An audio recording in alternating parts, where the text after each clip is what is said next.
Good morning. Good morning. Good morning. Chat. How are you guys? Oh, we are here. Happy Tuesday morning. Or Tuesday evening. Or Tuesday afternoon. One of the two. Hope you guys are having a good morning, good day, or good afternoon, or good evening, wherever you may be in this place we call Earth. I am Papa P1. We are here. Hope you guys had a good weekend. My weekend was fucking jam packed. Well, I'm gonna say jam packed. This weekend's gonna be jam packed, but it wasn't too bad. I actually I changed my oil. Um, gonna be cleaning my car hopefully this weekend or sometime this week when the weather is very nice. Cleaning my car is very therapeutic to me. I'm not gonna lie, it's very therapeutic because it's just me, my music, and my baby. All right, and then just kind of was a couch potato. Caught up on some anime. I got since I so for those of you who don't know, I was on a One Piece fucking journey for the longest time, and then I got done about 2 weeks ago. I got caught up to the anime about 2 weeks ago, and I've been watching other animes ever since then. I just got done with Dan Dan. That's a good show. Really like Dan Dan. And then finished Kaiju number 8. Finished Demon Lord Retry. Finished. Let's see what other show did I finish?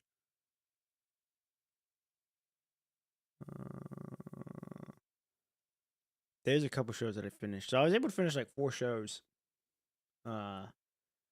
Was in that 2 week. Now I'm watching Crusader something.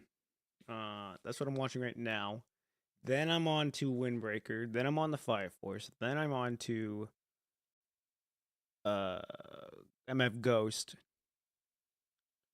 Then Toilet Bound Hanako. I think that's Toilet Bound Hanako or something like that.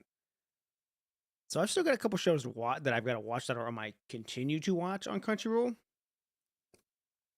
Then I can actually start watching all of the shows that I missed from last year because I missed a lot of shows last year. I haven't saved which ones I want to watch, but I have. I just haven't been able to watch them just because I was watching One Piece for the longest time. But now that I'm free from One Piece, I can actually watch my other shows.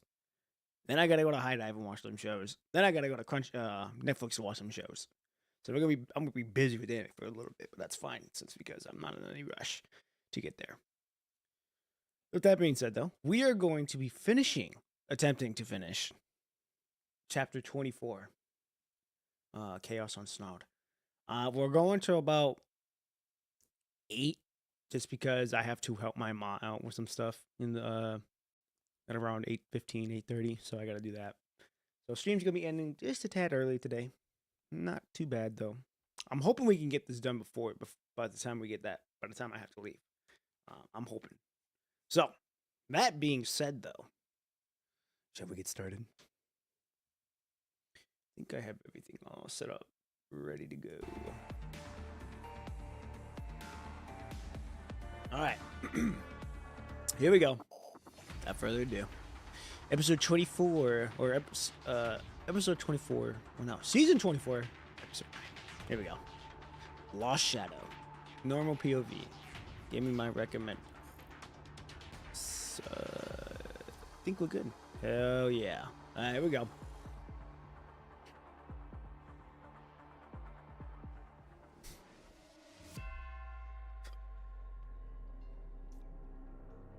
Oh yeah, this is whenever he this is when he like got corrupted, I think.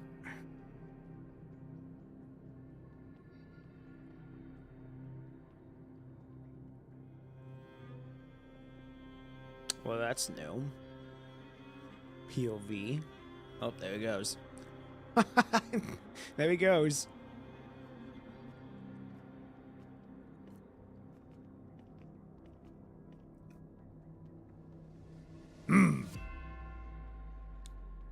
Crazy scene. Alright. I don't know how we're gonna stop him. What is this, like a mixture of the Red Tide? Oh.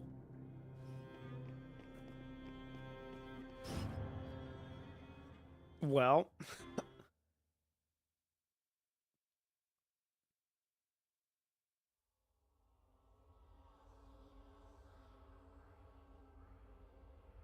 This is interesting. I'm not gonna lie. This first half of this chapter kind of slow. It was very slow for me. For me, at least, it was just slow. But it's picking up now. It's picking up. But they were setting the tone for everything that's set up, so I don't blame them. I don't blame the chapter for kind of being slow in the first half.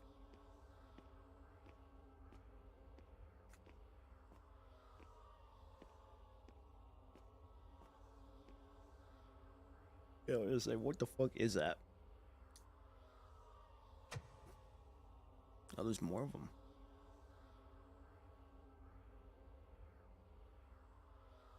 Okay. Interesting. Let's move on.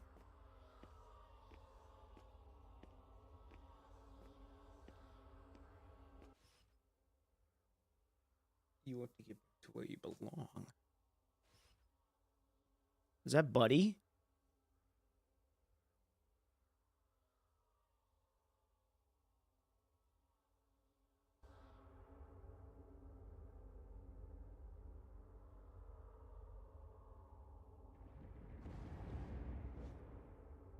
Okay, here we go.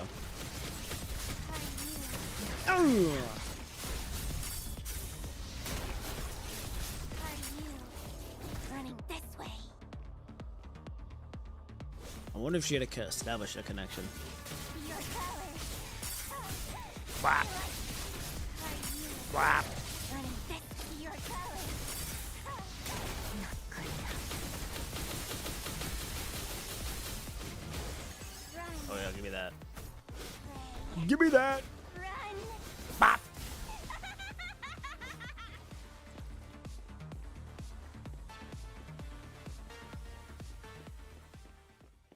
Oh, there we go again.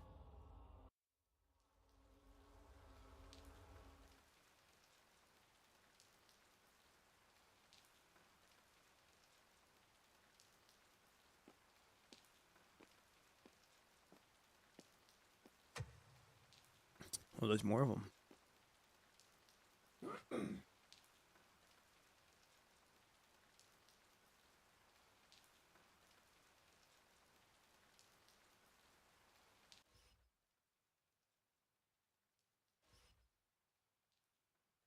What is it? I don't know, even know what's kind of even happening at the moment.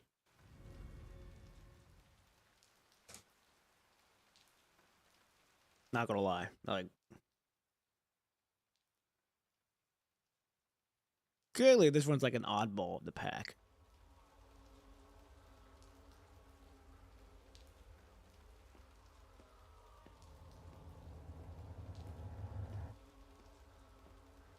Become the same color. Okay, yeah. So this is something have to do with. This has to do something with the oddball. I wonder. I wonder.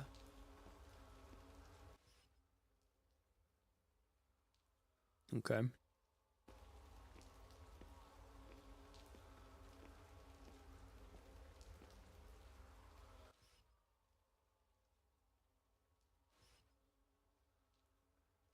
This is pretty crazy how they're kind of switching from third person to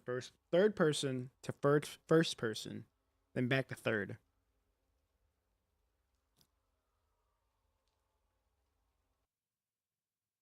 Okay, here we go.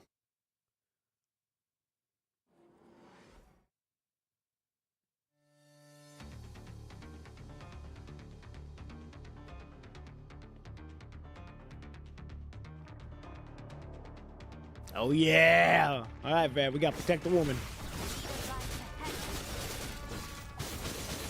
So her body's fine. It's just her mind's not in the right spot. Okay, what are we doing? What are you doing?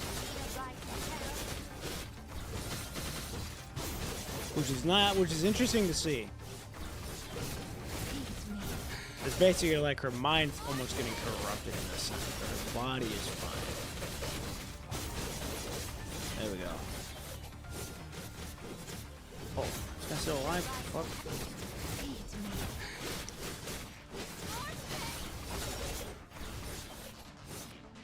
Oh, there we go. Here are the new ones.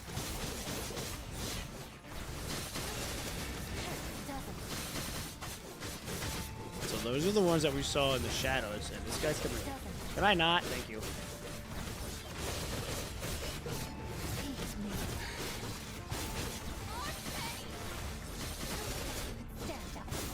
Bop, bop, bop, bop, bop. Okay, so that's the new. Those are the new hero features. I see. Okay. Here we go. Commandant, the wounded and priority evacuees have finished boarding. Should we go get them immediately? Give them a minute. I'll go take a look. The transport craft that Bear's team brought is now filled with people. The majority are elders and children, with only a few individuals being carried on stretchers. The thing stopped. Silence pointed on the glob of forest that's almost extended to your vicinity. Is everyone alright? Only a few are slightly scratched. They'll be fine. Still, we've seen much worse in the tower, and the clean zone appeared. Having scratches like this, like winning a lottery ticket at this time. But the waves of tremors are really unsettling. You wonder if it looks akin to the tumor abruptly sprouting from the surface, as seen from Babylonia's point of view. But the true horror that it resembles can only be fulfilled experience when it sets foot upon this land. In contrast to the Inver Hedel Tower, seemingly an intricate craft of another realm, the globler forest stands as a manifestation of a trail originating from the soil. Not a majestic staircase crafted by divine hands, but a menacing standing right before your eyes, whose roots have quietly torn the land apart in fleeting moments, even if its tranquil woods surrounding are now excluded from an ominous aura. Fortunately, its rapid growth has been slowing down after its birth first materialized. With its initial expanding speed, everything in your view would have been devoured already by now. However, that uncanny vitality persists, which everyone can feel through the occasional vibrations beneath their feet. Give us a break already. How many trips will it take to evacuate everyone in the conservation area? All the wounded are on board, and those stretchers are taking up quite some space. I think 3 trips would suffice. No, actually, we might need to pull it off in 2 trips. On which trip were you leaving? I'll stick around until the very last person leaves. Don't worry. They are trustworthy people within that group. I'm honestly not so important as you might think. Alright. The constructs leaving with them will help settle down as well. Okay, then I'll leave that to you guys. Having said that, Sans firmly strides toward a group of men who appear to be preoccupied with their task. They are trying to push down the empty houses that teeter on the brink of collapse to avoid any potential danger if another wave of tremor hits. Observing Sans as he rolls up his sleeve and joins the group, you feel a newfound respect for him as a leader growing within you. Hey, I can respect the fuck out of that. Even though he claims himself to be not so important. Hey, that's a humble man right there. In the corner of your eye, you catch a glimpse of Lee lifting the tent curtain and waving at you. After one last gaze at the transport craft that is taking off, you hastily make your way back. He found this. The thing placed on the table is an assistant device for remote connections, an exclusive piece of equipment that belongs to Service. Oh, is it Buddy?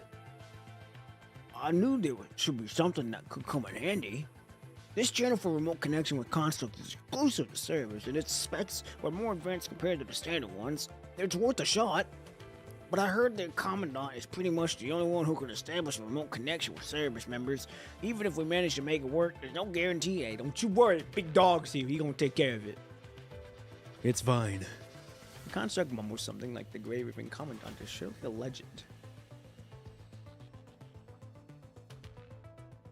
His face contorts with frustration as if he is depicting the pain of building a mind connection with some crazy constructs, all based on groundless rumors he has heard. But the imagery pain apparently has little effect on his work efficiency. He quickly finishes up setting the device. Lee lets out a quiet sigh. I'll call Liv over to get you some emergency medical supplies just in case. As far as I know, no one has ever built a remote connection with that new frame. You sure about this? Well, there soon will be one. What I mean is that new frame has not been fully calibrated for remote connections. It might take you a few attempts before you reach her.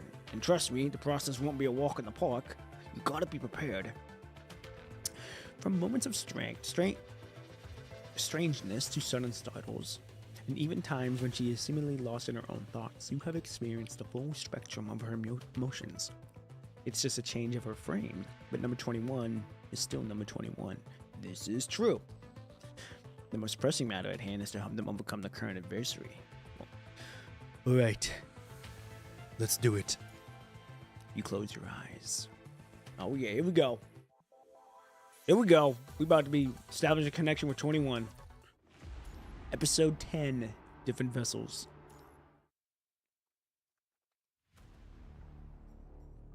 Oh, this is canon. Okay. I was 7 when I first saw them. It was a lone little wolf seeking refugees in a tree hole. Exhaustion and hunger weighed heavily upon its weakened body, leaving it no strength to flee. As I walked closer... Oh, it's fading voice. Oh yeah, this is canon still. As I walked closer, it showed its fangs to me threateningly, but I could see its paws trembling. -0. Sweet. What's going on, man? Or lady? Or lady. How are you? We are just getting started on chapter 24. We're halfway. We were halfway when we last started. We're hoping to get done with it today. Hopefully. The elders warned us not to touch them. Twisted voice. Twisted voice. Let's do something. What? No, we won't do that. Because their scent would be changed because of that. If it returns to the pack, it'll be rejected by its family. Ooh, yes, wine. The sense of hearing it's freed from the ringing noise first. The ears above start to turn left and right by themselves, trying to chase the drifting sounds lingering around. Then the sense of smell that comes back alive, a rich, herbal aura carried by the gentle breeze, flows into the body through the air. The night dews, yet to be dried by the morning sunlight, cling to the leaves and grass and impart a gentle coolness to the palms and feet. With an instinctual surge of power coursing through the muscles, the hand tightens, their sharp claws effortlessly puncturing through the tender grass, delving deep into the moist soil. Something feels off, but... As the eyes open, the gray pupils are immediately struck by the blinding light, which causes them to constrict uncontrollably. Once the pupils become accustomed to the brightness, the light gray figure finally gains a clear view of the world around. The little wolf raises to her feet, shaking off the clinging soil and leaves her fur. Okay, so this is new. This is new. I sure hope we're not the wolf. She takes a moment to observe the shelter where she has been slumbered, then lifts her gaze towards the forest. Those entangling branches and stems appear even more majestic than before. As she sniffs in the moist air, her nose detecting the array of familiar and serene smells. One scent particularly draws her attention. It comes from somewhere nearby. Go track it down, a voice in her mind prompts her. Her pace quickens upon the thought. As she jumps over twining tree roots and darts through the lush brushes, the scent grows thicker. Peeking her head out from a bush taller than her, a captivating sight comes into view. A wolf pack peacefully resting in an open space ahead, their bodies nestled closely together. Oh, is this what number 21 was seeing?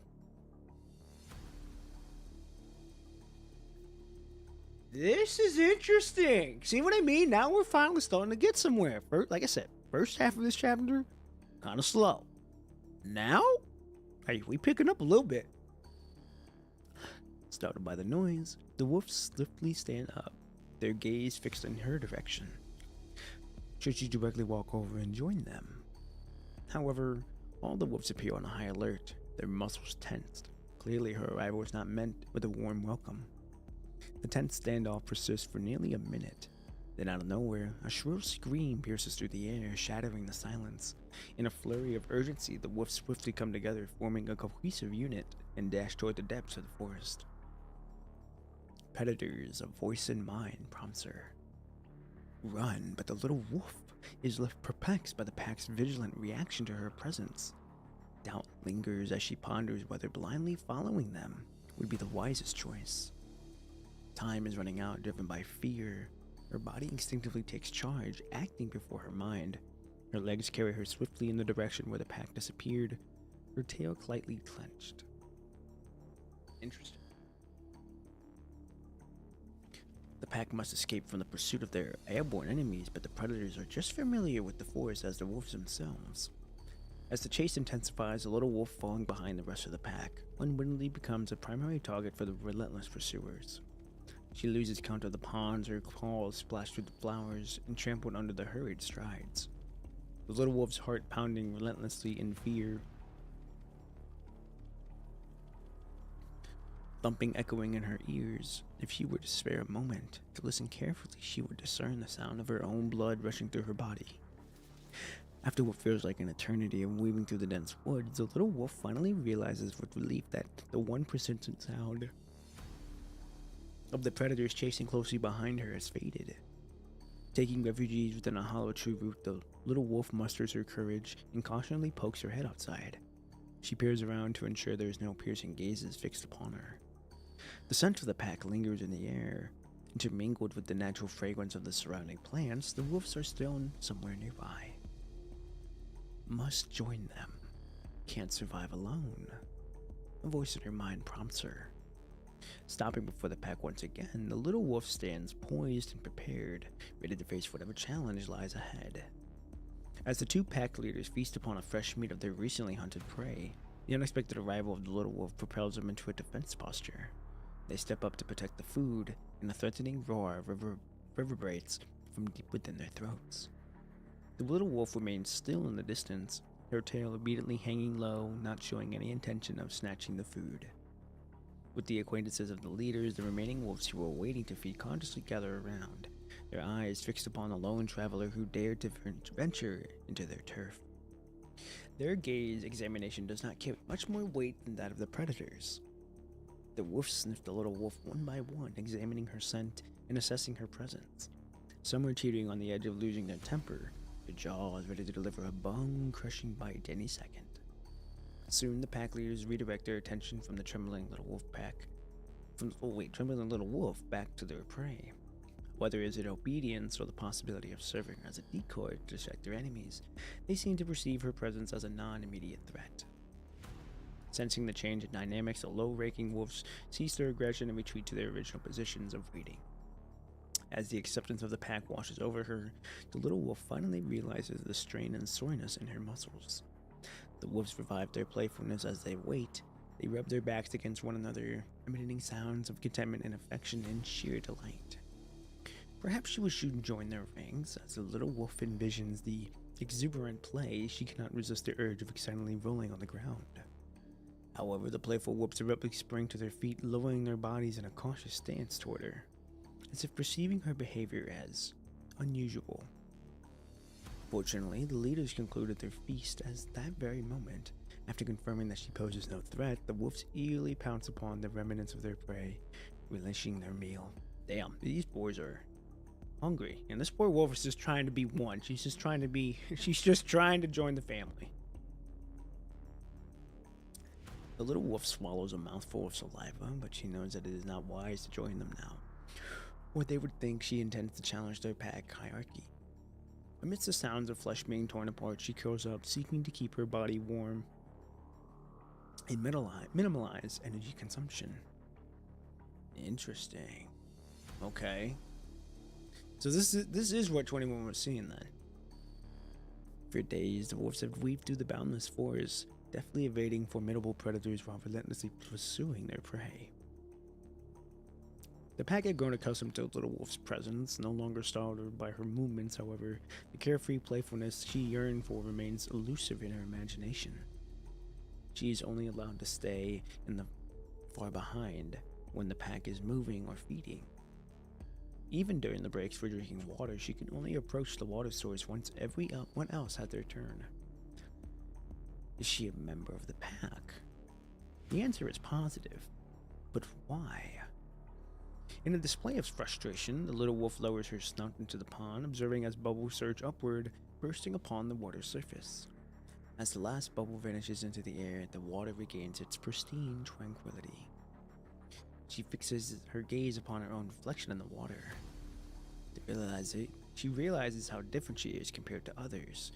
In their eyes, she is like a hairy monster. The wolf's carefree play, when they rub their backs against each other in affection, will forever remain bound beyond her reach, because all she has on her back is a row of ugly fur, standing upright in perpetual fear.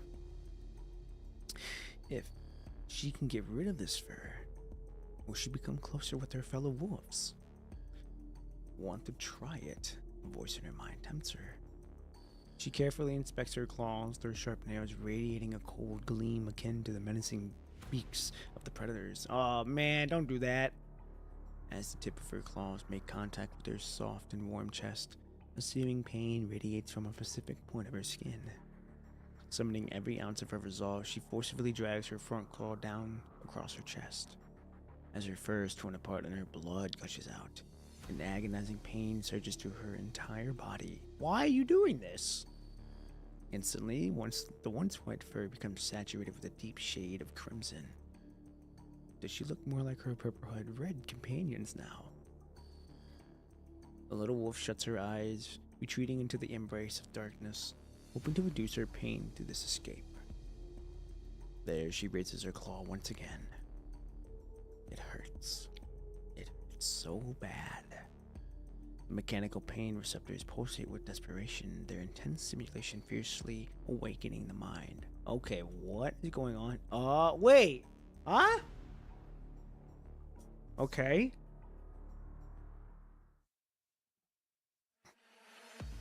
Number 21, wake up. Out of my way. She hears exhausted wrath in Vera's voice. What happened? Get up and work if you're awake. With a swift kick, Vera sends a head-over creature hurling away from her, and without a hesitation, she follows up with a rapid slash through the repulsive body while it remains in midair.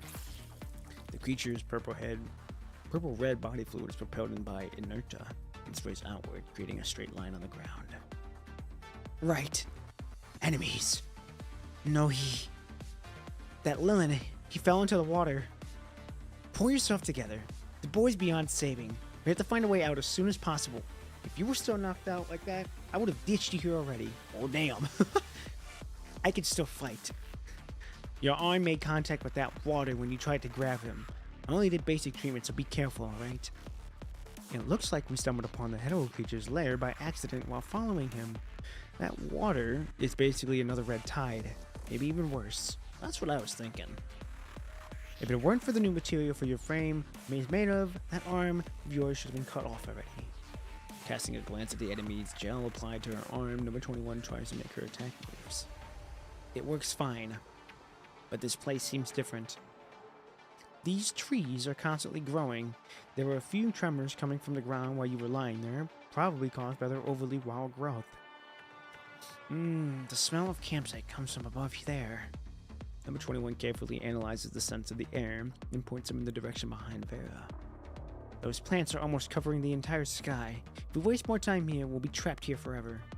Number 21 also directs her gaze upward, only to be greeted by a sky fragmented into multiple pieces by the interlacing branches, akin to a colossal net descending from the heavens. At the very top of her sight, she spots a faint, indistinct dark dots, the nature of which she can't discern. Damn it!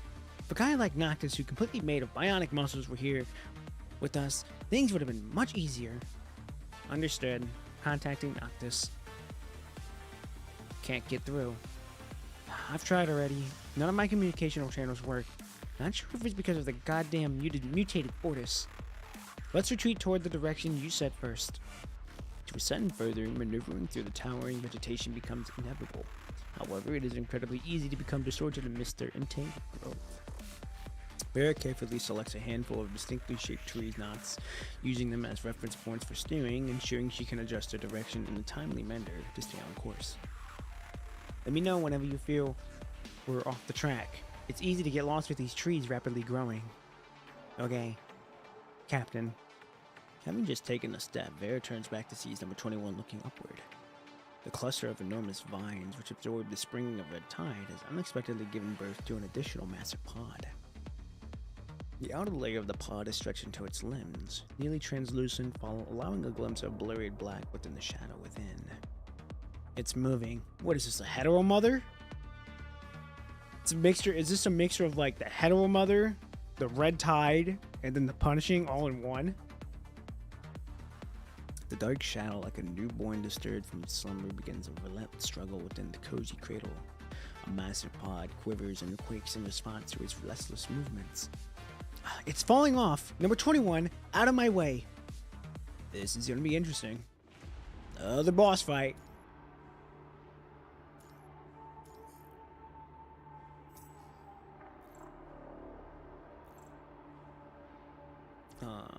Cody. There we go.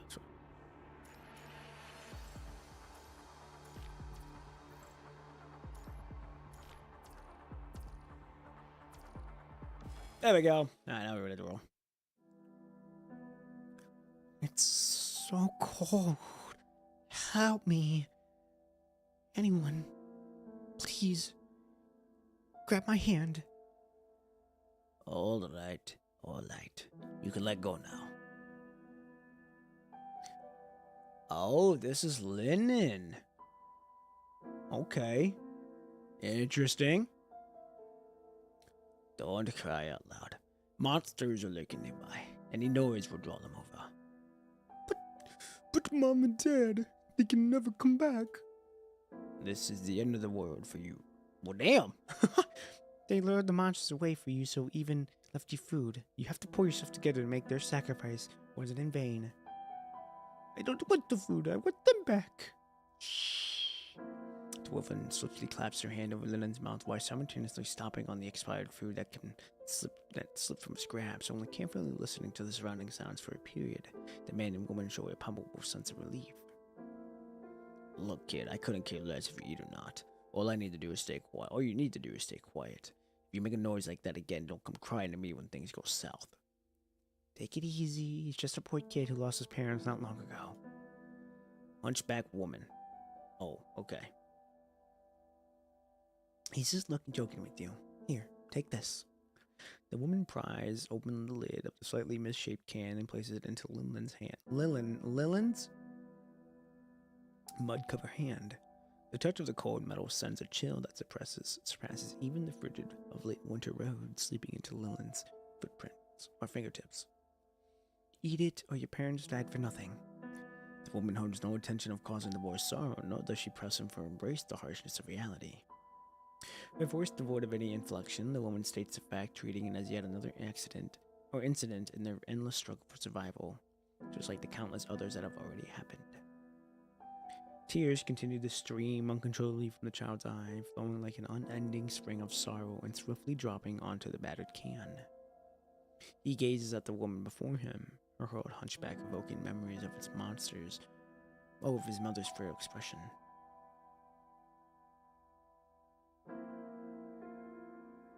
Lilin, listen to me. Mom, Dad, Dad's too tired to run. He just needs a little break.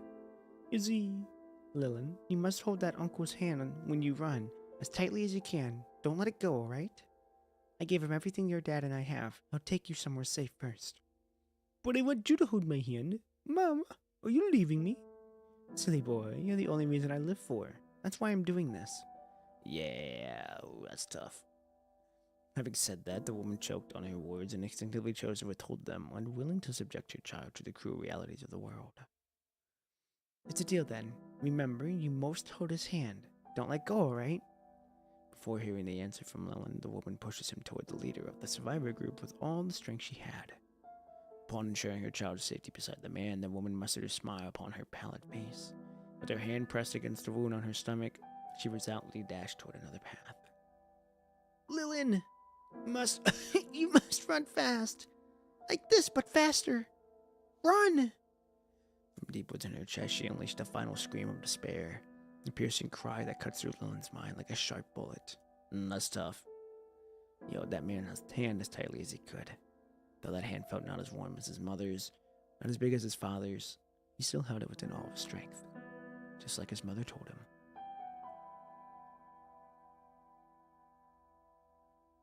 Hey, are you going to eat that or not? Why are you staring into space?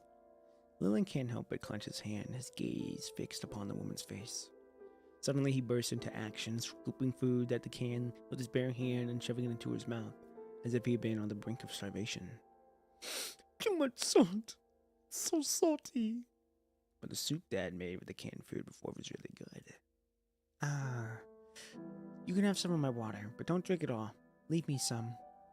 After rummaging through her pocket for a while, the woman retrieves a half-empty bottle of contaminated water and places it next to Lillian. Returning from his patrol, the man exchanges a meaningful glance with the woman. They step away from the rest of the group, their voices as hushed as they started talking. He must be injured. The man's gaze shifts towards one of their companions, who is currently taking a moment to rest. You sure? What are we gonna do? I saw him pour water onto his left calf. Would have enough to drink. No chance in hell we'd waste it on cleaning himself unless there's some kind of injury going on. So what else can I do? We already agreed that we were just traveling together and nothing more. Everyone should be on the same page except maybe that kid. With that being said, the man catches a glimpse of the boy stuffing himself with the canned food, impatient evident on his face. The boy's father hadn't given me that half bottle of alcohol last week. I wouldn't have even considered bringing him along. Could have cared less about the food they left us. Supplies are just waiting to be snatched from all those corpses scattered around. And here I thought you still had some sympathy left in you. Come on, it's just a kid. How about you adopt him as your son? For what? So we can bury my body once I die? I won't even have a body left to bury if those monsters have their way with me. But that woman, she was something else. Didn't even bat an eye before getting herself killed. While the kid just clung on to me the whole damn way here. What the hell am I supposed to do? If he can't prove himself useful, guess he can tag along. Or if he can't prove himself useful. See, that's what I've been trying to tell you. You just don't get it. But you might, if you actually take him in as your own son. Cut the crap. The woman giggles quietly, the eccentric laugh making her sound like a twitching bat. Hey kid, from now on you're gonna start taking shifts for us and look for lookout duty. I'll teach you this once in the morning. Just once, you better learn it. Can't have dead weight dragging us down here, you got it? Call me by my name, not your uncle. Without waiting for Lillian to respond, the man proceeds toward his resting spot. While the woman falls silent as well, she retrieves the water she offered Lillian and walks away. Lillian puts the empty can aside, his stomach so stuffed that he can feel the urge to throw up. For the first time, he has finished an entire can of food by himself. For the first time, he has fallen asleep alone, without snuggling up to someone. With his eyes firmly closed, the boy prays that the food he recently ingested will quickly provide warmth in his body, guarding him from the freezing embrace of the lengthy night.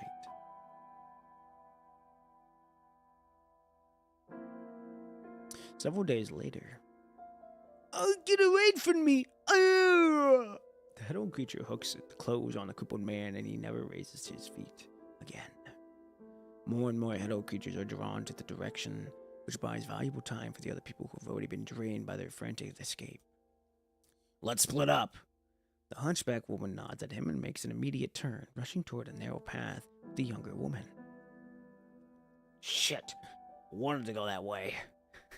Drained from the relentless running, Lillian lacks the energy to calculate the chances of survival for each path. He tastes the metallic tang of blood in his throat, struggling to breathe like a dying horse. He overworked his lung, protesting with every grabs. Hey, what's going on, Iwan? Or Erwan? How you doing? We're doing chapter 24. We're hoping to get this done. I'm hoping to get this done today. I'm hoping. There's only one thing left in his mind.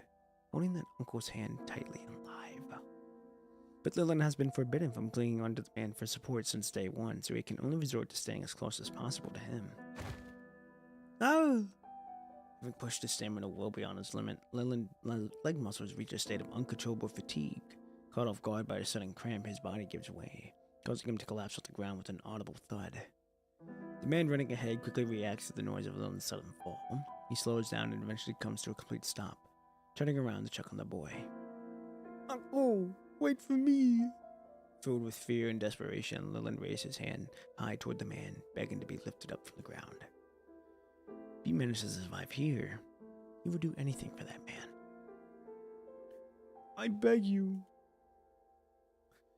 I'm at work and... Oh, it's raining there still? Damn. That's tough. Sucks that it's raining there. But you better be safe. As long as you're safe, you chilling. The man's gaze flickers toward the approaching hetero creatures, still at a distance. In that brief moment, hesitation flashes across his eyes. He then swiftly retrieves a can of food from his waist pack and forcefully kicks it toward the child. The metal can rolls across the ground, creating a piercing screech as he moves. Lennon struggles to rise, but the pain of his right leg hampers his effort whenever he tries to put the weight on it. It's likely that he sprained his joint when he fell. Don't blame me, you're too useless. I've already done you a favor by keeping you around for this long. That should be enough to pay whatever the old man did. I'd even ask him to help in the first place. Woman's screams ring from that narrow path before her, drawing the hetero creatures at the crossroad turning toward that direction. However, a couple are still approaching over suspiciously, as if having sensed their prey. Having seen that, the man quickly disappears from Lone's view without any hesitation. Wait for me. Yeah, you chilling, bro. You out here chilling, then. You vibing.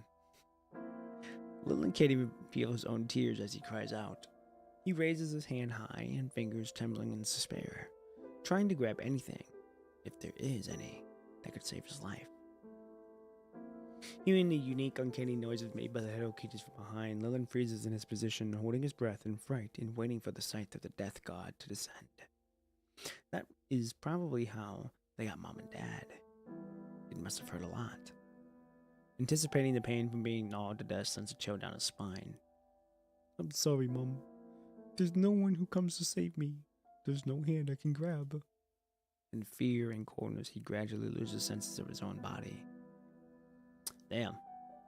This boy going through it. It's so hot. Dad, don't make the fire burn so much. As Lillian mumbles unconsciously, he reaches out to the rag covering his neck, trying to pull off to feel less hot. Jeez, Salins, there's a kid here. He's still alive. His body is cold. He's dying. Easy. Let me take a look. Darn it, it's hypothermia. Bring some blankets over. It's so hot here. Hang in there, kiddo. You're gonna be alright soon. Here, put him in my arms. My coat should be warm enough. There you go. Be careful. Let's take a break here. The kid probably needs some time to recover. Ask Musara to take lookouts. No problem. Do I have Discord? I do. I have a server out right now with it too. I don't know if I can get it. I'll have to pull it up later. The swell on his leg looks insane. Did he sprain it? My goodness. Then we gotta be gentle. Let's not move that leg. You can rub his other foot to keep him warm. Huh? I'm not really a fan of foot touching. Fine, let's switch up. You rub his hands, alright? It's noisy and hot, and his nerves are awakened once again. Pain starts to rampage in his body. Someone is holding his hand. It feels soft, warm, just like Mom's hand. What did Mom say again? Right. Hold that hand and live. He's warming up. He's clenching my hand. Sorry, and keep your voice down. Mom, I'm not old enough to be a mom yet. I should be more like a big sister to you. Oh, so this is where he met Solins. I see now. And Saharan. Interesting. Okay. Solin, will you ever act like a real adult? Can you hear me, kiddo? Help me. Soren lets go of Lillian's hand, making space for Solins to talk to the boy.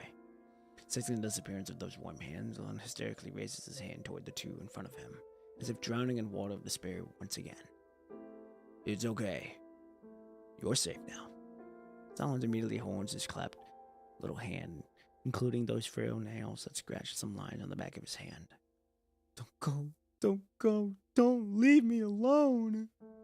Uncle, I'll do it. Do whatever you say. No wonder he's so fucking caught up on Vera then. I can handle the workload. I can practice. I'll practice it every day. I beg you. I still have lots of canned food. Here, I only eat a little. I won't be hungry. Lillian struggles to extend one arm in front of the embrace of a robust man, pointing at the can of food lying on the ground nearby with his trembling hand. The woman next to Silence goes to pick it up and hands it to Lillian after dusting the snow off. But there's no strength left in Lillian's hand to bear the weight. With a clank, the can drops down in front of Silence. Please, take it and help me. It's okay. I don't need. Please, I beg you, take it. Lillian's gaze is fixed upon Salon's eyes, yet with his eyes showing no focus, he mumbles the same words again and again, fearing that he might hear something like, "Forgive me," from the adult. Alright, I'll take it. As in exchange, you gotta stop worrying and have some good rest. You'll come along with us. Salon gently strokes Lillian's head and wants to tuck the little hand under the coat, but that hand is still clenching as tightly as possible, showing no signs of yielding. Don't worry, everything's alright now. I'll come to help you whenever you call me. I promise. Everyone will come to help you. All you need to do is take it easy and have some rest. Have some rest. Ah. Is it... Yeah, I remember. Everyone was good to me. So I must prove my value. I'll stay with you forever. I don't want to be alone anymore. Boss. Saharan. Granny Winger. Dad. Oh, I feel awful. Where are you? Exerting every ounce of energy, the boy struggles in the red tide, trying not to keep falling, yet his effort proves futile. He opens his mouth in an attempt to call everyone's name, but the tidal moves faster than his voice, gushing into his mouth and corroding his voice inside out. Anyone, please, you promised. He is now completely engulfed by the purple-red tide. Some changes are occurring to his body, yet he may forever lose his ability of feeling it. It's Sarin. I knew it, you're here. I was right. And the others, you're all here. You didn't lie to me. That's great. Thank you for your hands, everyone.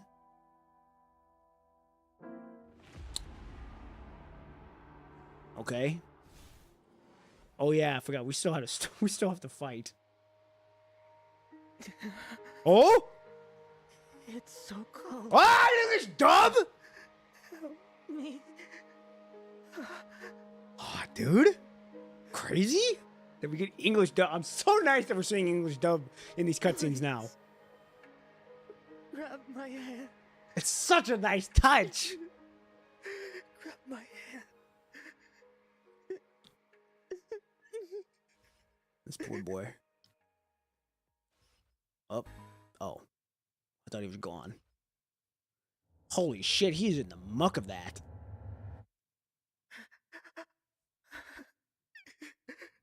Anyone. Please. Grab my hand. Oh, dude, this is crazy.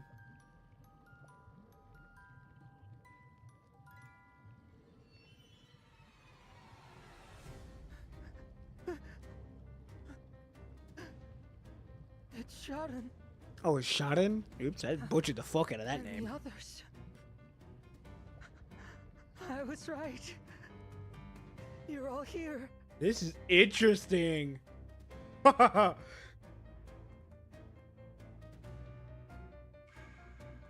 my god.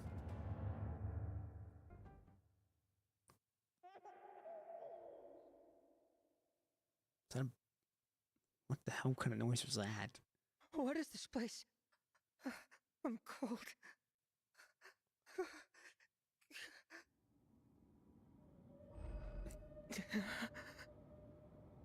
It's so cold. Help me. I like the little shakiness. That's a nice little detail to it. Oh, we're him. Okay, wasn't expecting to play him.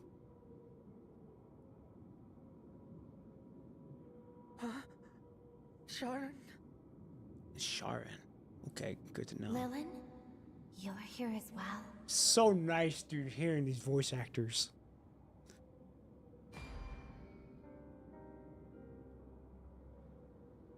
How wonderful. We were thinking about you. For myself. This is interesting, dude. The fact that it's English dub, oh, it's such a nice touch. Because it used to not be English dub up until Han Ying. Yeah. Once it was Han Ying, then it became English dub. So I am very happy. Yeah. Oh yeah, chapter 21's 21's chapter is good. It was very slow in the beginning, but it's good now. Yeah. Like we're a little over halfway now. Yeah. I should have come back earlier.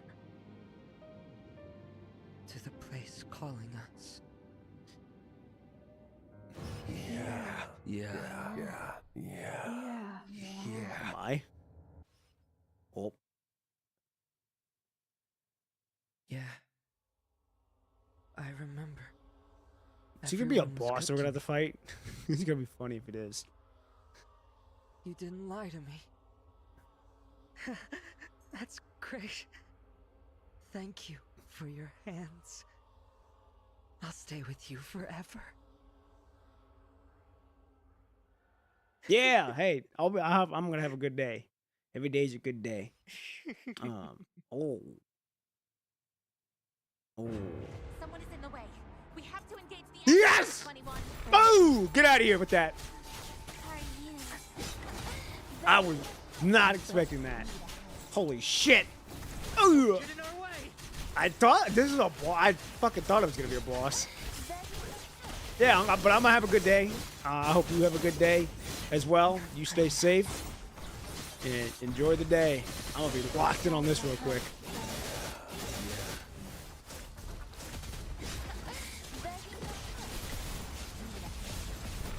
Oh yeah, I'm right there. I ain't going nowhere. Yeah. This is very interesting. Bah! Get out of here. Oh. Yeah. I Oh, should ew. have come back earlier. To the place calling us. How wonderful. We were thinking about you.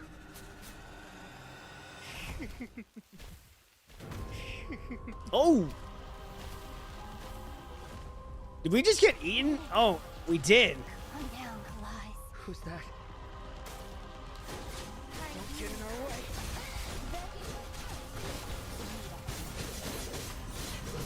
The fact that we're fighting like a little pseudo boss.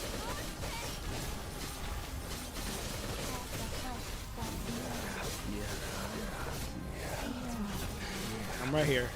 I'm right here.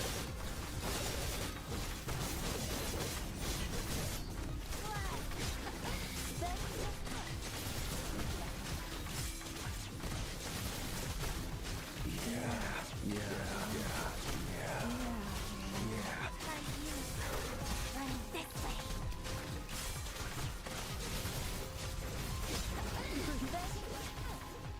Damn, we get fucking. Does he heal every time? Okay, he does not heal. Come down, Kalai. Run. I thought he heals every time he fucking eats us, but he does not, which is nice. Bop! How wonderful. Anything bad happen. Okay, come on. Oh, get out of here! Oh, hell no, you ain't doing that again. Come on, he's so low.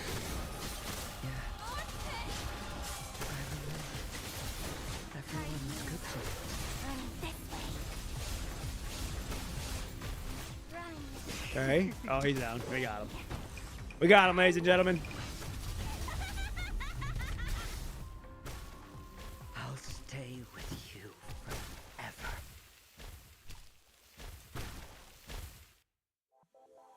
Huh. Well, I'm not gonna lie.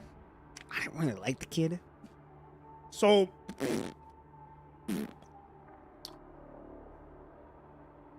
you know, at least we avenged him, you know? Alright, here we go. Episode 12, Black Rebellion.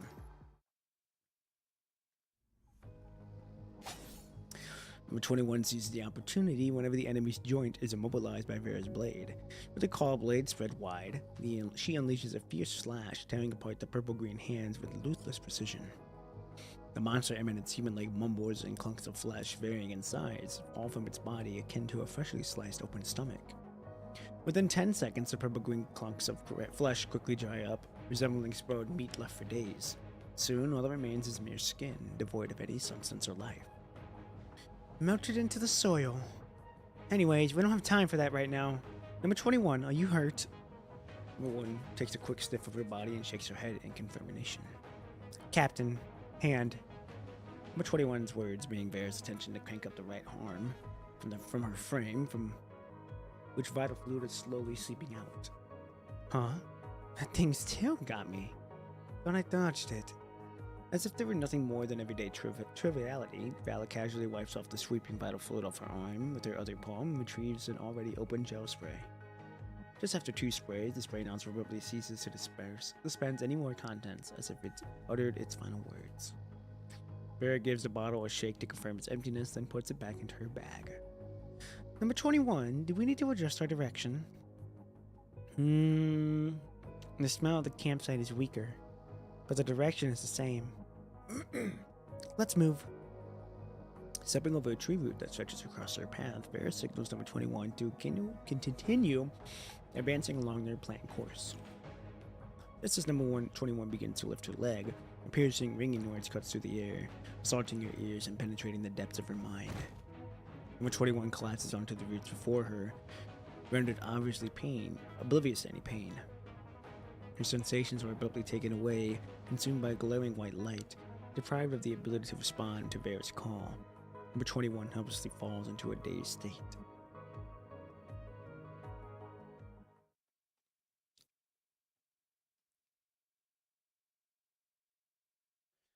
The smell of blood. It seems that someone was injured just now. Who was it? The feeling of wetness comes from the paws. Okay, we're back to the wolf again.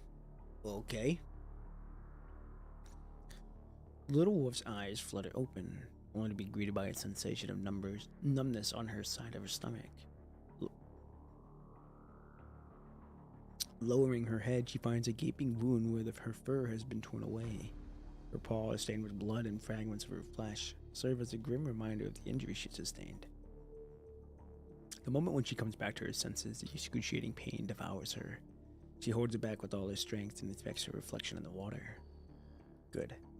The fur surrounding the wound is now dyed in a vivid crimson hue, and so are her paws. Does that mean she and her companions look more alike now? The little wolf stumbles toward the wolf pack, proudly displaying her dyed fur to the other wolves. Her companion, previously huddled together in rest, swiftly rise and emanate threatening growls, warning the little wolf in response to her bloodied presence. Is the new color of fur not thick enough? The little wolf comes to a halt and raises her paws once again. The wolves, as if faced with formidable adversaries, swiftly pivot and dash toward a more concealed area with denser vegetation. Before the little wolf can react, an ominous shadow swiftly darts past the little wolf's head, accompanied by a piercing cry emanating from the sky. It's the predators. Startled, she disregards her still bleeding wound, her focus entirely onto the urgent need to escape.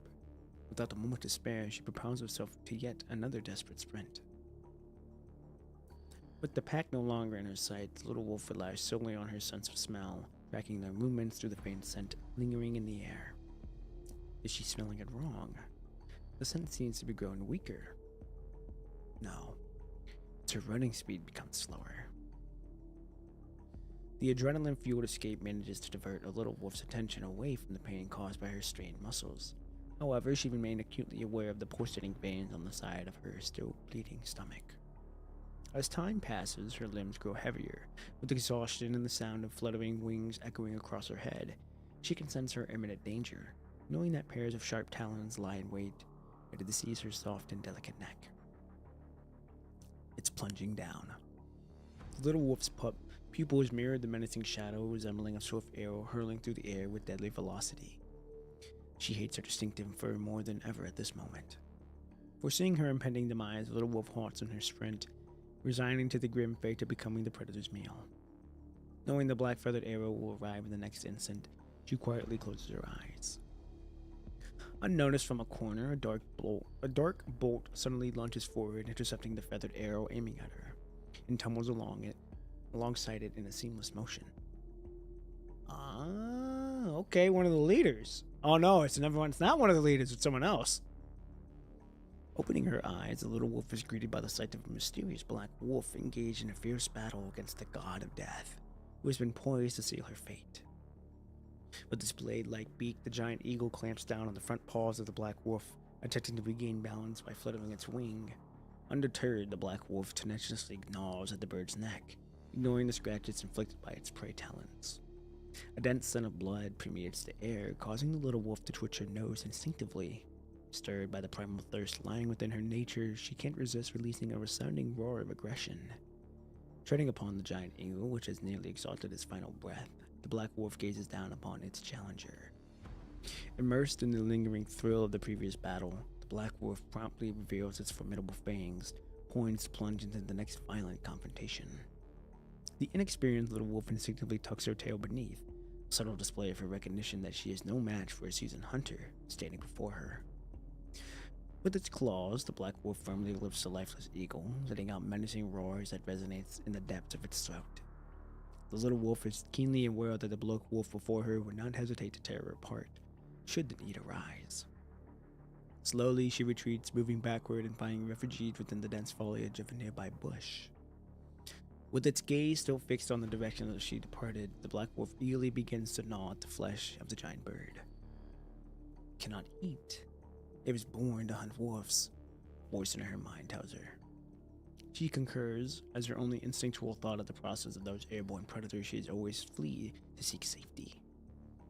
Then what's with the black god of death, who is devouring the flesh of a predator? Is that a path of madness that a wolf, expelled by its pack yet still driven by a desire for survival, is destined to tread upon?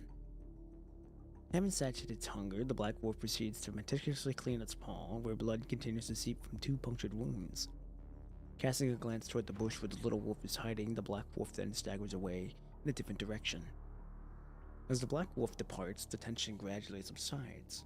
The little wolf cautiously emerges from the bush, ensuring that the scent of the wolf blood has significantly diminished. Her body, drained by the strength of the wound and the ferocious escape, protests vehemently, craving the replenishment of blood and flesh. The entrails of the predator emit the eerie aroma, tantalizing the little wolf's acute sense of smell and presenting an irresistible invitation. With trembling limbs, she cautiously approaches the lifeless body of the giant bird, step by step.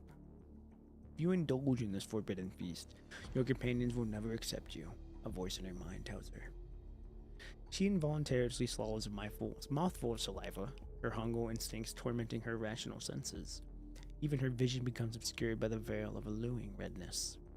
In her final flicker of consciousness, she manages to regain control just as her teeth are about to make contact with the flesh. As if waking up in the sweetest dream, she takes several trembling steps backwards, washed over by a wave of fear. Instinctively, she tucks her tail tightly and summons every ounce of strength within her to flee the scene. She doesn't halt her escape until the particular aroma is completely absent from her senses. It is then that she realizes she has strayed far from the course of her companions. Frustrated, the little wolf circles anxiously, meticulously sniffing her surroundings, only to arrive at an unfortunate realization.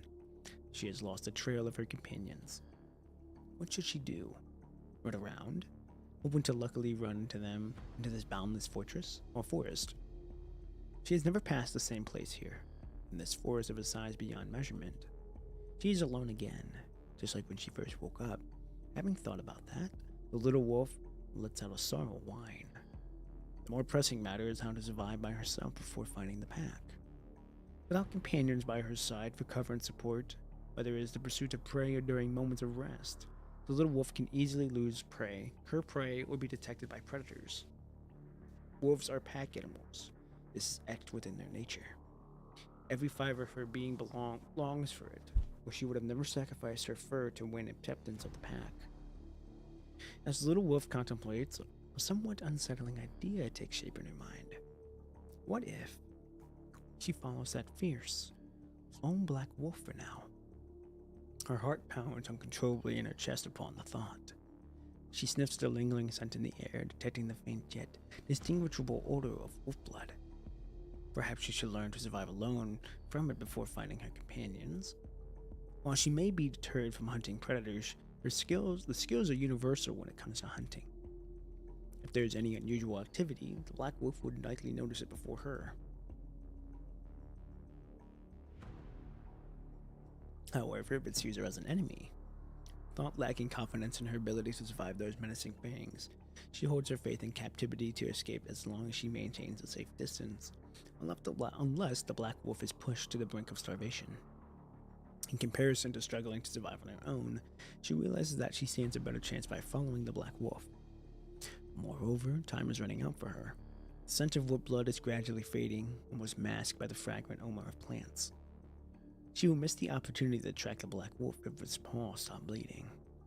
The little wolf shakes her head and resolves to press onward, diligently discerning the lingering scent of blood amidst the surrounding herbal aromas. Huh. Okay. We're almost done, I can tell. Episode 13.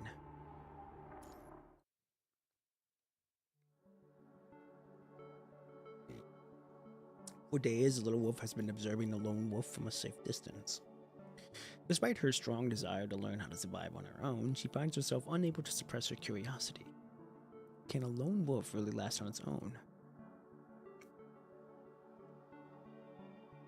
Adopting the hunting techniques she learned from the lone wolf, she successfully hunted for the first time, albeit capturing a mere vole that even managed to bite her paw during the encounter. Okay. Learning from the lone wolf, she now knows to keep her ears alert, to sleep only lightly, and to conceal her traces when predators soar overhead.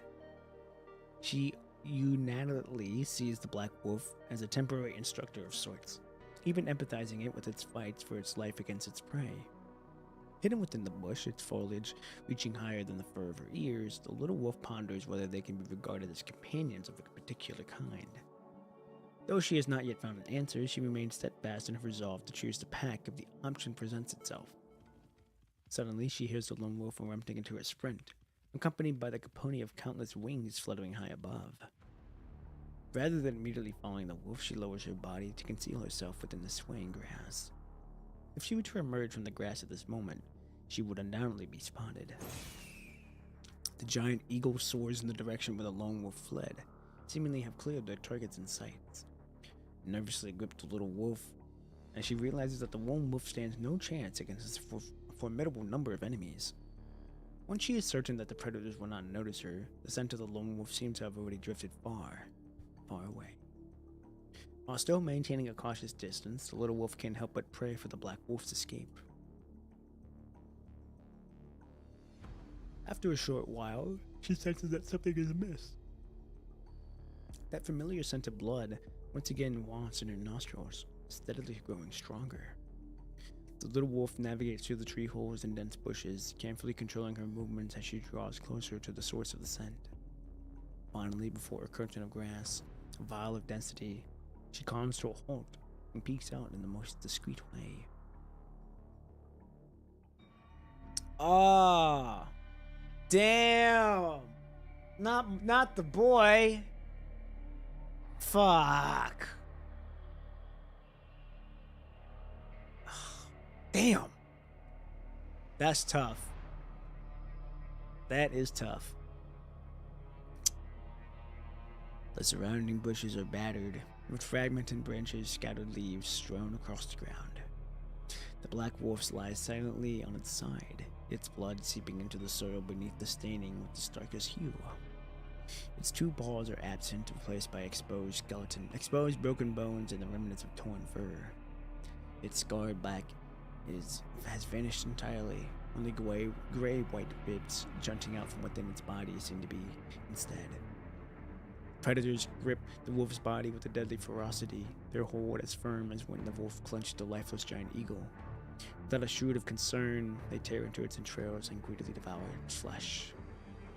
During the frenzied press, the still steaming blood spatters everywhere, with some droplets even landing on the grass where the little wolf hides.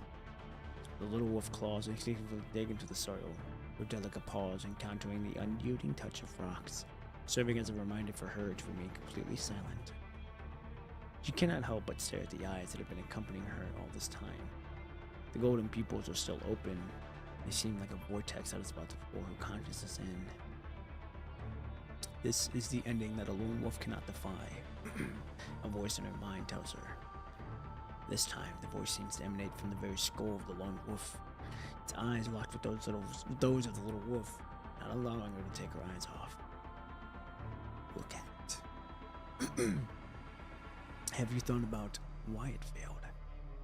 The little wolf freezes in her position, interrogated by the dead wolves in her mind. She dares not to shift her gaze away. Have you thought about why? Why it could defeat the wolf eater? The wolf eater? Yeah. The wolf eater. That giant eagle chasing after her. Because it had great fighting skills? No. Because that wolf eater deviated from its collective too.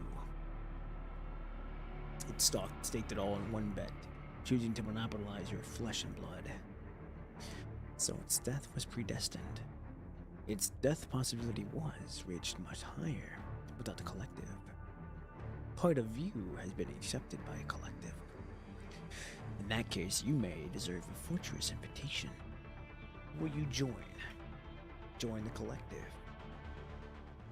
As the dead wolf's pupils twitch rapidly, the scene before the little wolf's eyes transitions back to the moment she first encountered the wolf pack.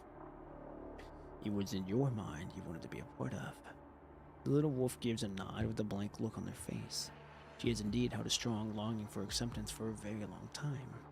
So potent that she is willing to tear her own stomach apart. Now this kind of reminds me of 21 wanting to be the same as humans, in a sense. But why can't she feel a hint of hesitation in her heart? Come over, the collective will accept you. The little wolf gazes at the pack ahead, their carefree play scene as she imagined many times. Rubbing against each other, chasing after tails in the sunlight. Slowly she makes her first step. The wolves notice the little wolf as she approaches. However, contrary to her recollection, there is no sign of wariness or rejection from them. Two of the wolves raise their feet, only driven by curiosity. Joy washes over her, and she can sense the warm rush of blood flowing through her limbs. Then the little wolf resumes her walk, taking her second and third step toward the wolf pack. However, a pain etched deep within her bones starts to manifest itself as she moves closer. She can feel something is changing in her body, as if a snake shedding its skin. The little wolf recollects the pain she endured when she tore away her own fur. Yes, it feels the same this time, yet amplified to such an extent that it engulfs her entire being. Fear that not, the collective will accept you. Will she finally have the same scent as her companions? Yes. Alright. Finally, the thing she always longs for. Scent. The scent of companions. The scent of humans. That's what I thought. Wait. Number 21. 21. Can you hear me? Who? Number 21. Familiar destination. Number 21. How's the situation with you and... Oh, shit. Signal. More precise. Who's talking? Who's talking in my mind? Number 21. This is Poppin' P. Can you hear me? Poppin' P. I remember now. Grey Raven. Where am I? Where's Captain? Enemies. With her weapon raised, number 21 emits a warning sound to the animal-like hetero creatures, which watch her with a friendly gaze. Are you separated from Vera? Don't know. I got here somehow. Or you being interfered with? I'm not. What? Who are you talking to? A black wolf, but it died once just now. Hold on, what does that even mean? You said this is what you want. What I want is the scent of humans. Your enemies. Enemies? No. What you want is the scent of your kind. Number 21, who are you talking to? What are you? She hears no answer, or rather she cannot discern that answer. If she were to make a guess, it would be akin to attempting a nearly impossible. Number 21. What you want is true companions. Right. Captain. No, you're not her. A growl of rage comes from deep within her throat as her body is gradually filled with anger. Say something to me, damn it! We'll connect with you in any situation. We'll accept your entire being. Become a collective like that. Every individual will sacrifice themselves for the will of the collective. As they wanted, become one with your kind. Oh no, buddy! Not buddy! Oh, that's her best friend. That was her best friend. You have witnessed the death of a being, Lord Wolf. The fragment illusion shifts and transforms before number 21's eye, morphing the Black Wolf into Vera, into Noctis, and then into number 20, etched in her memory.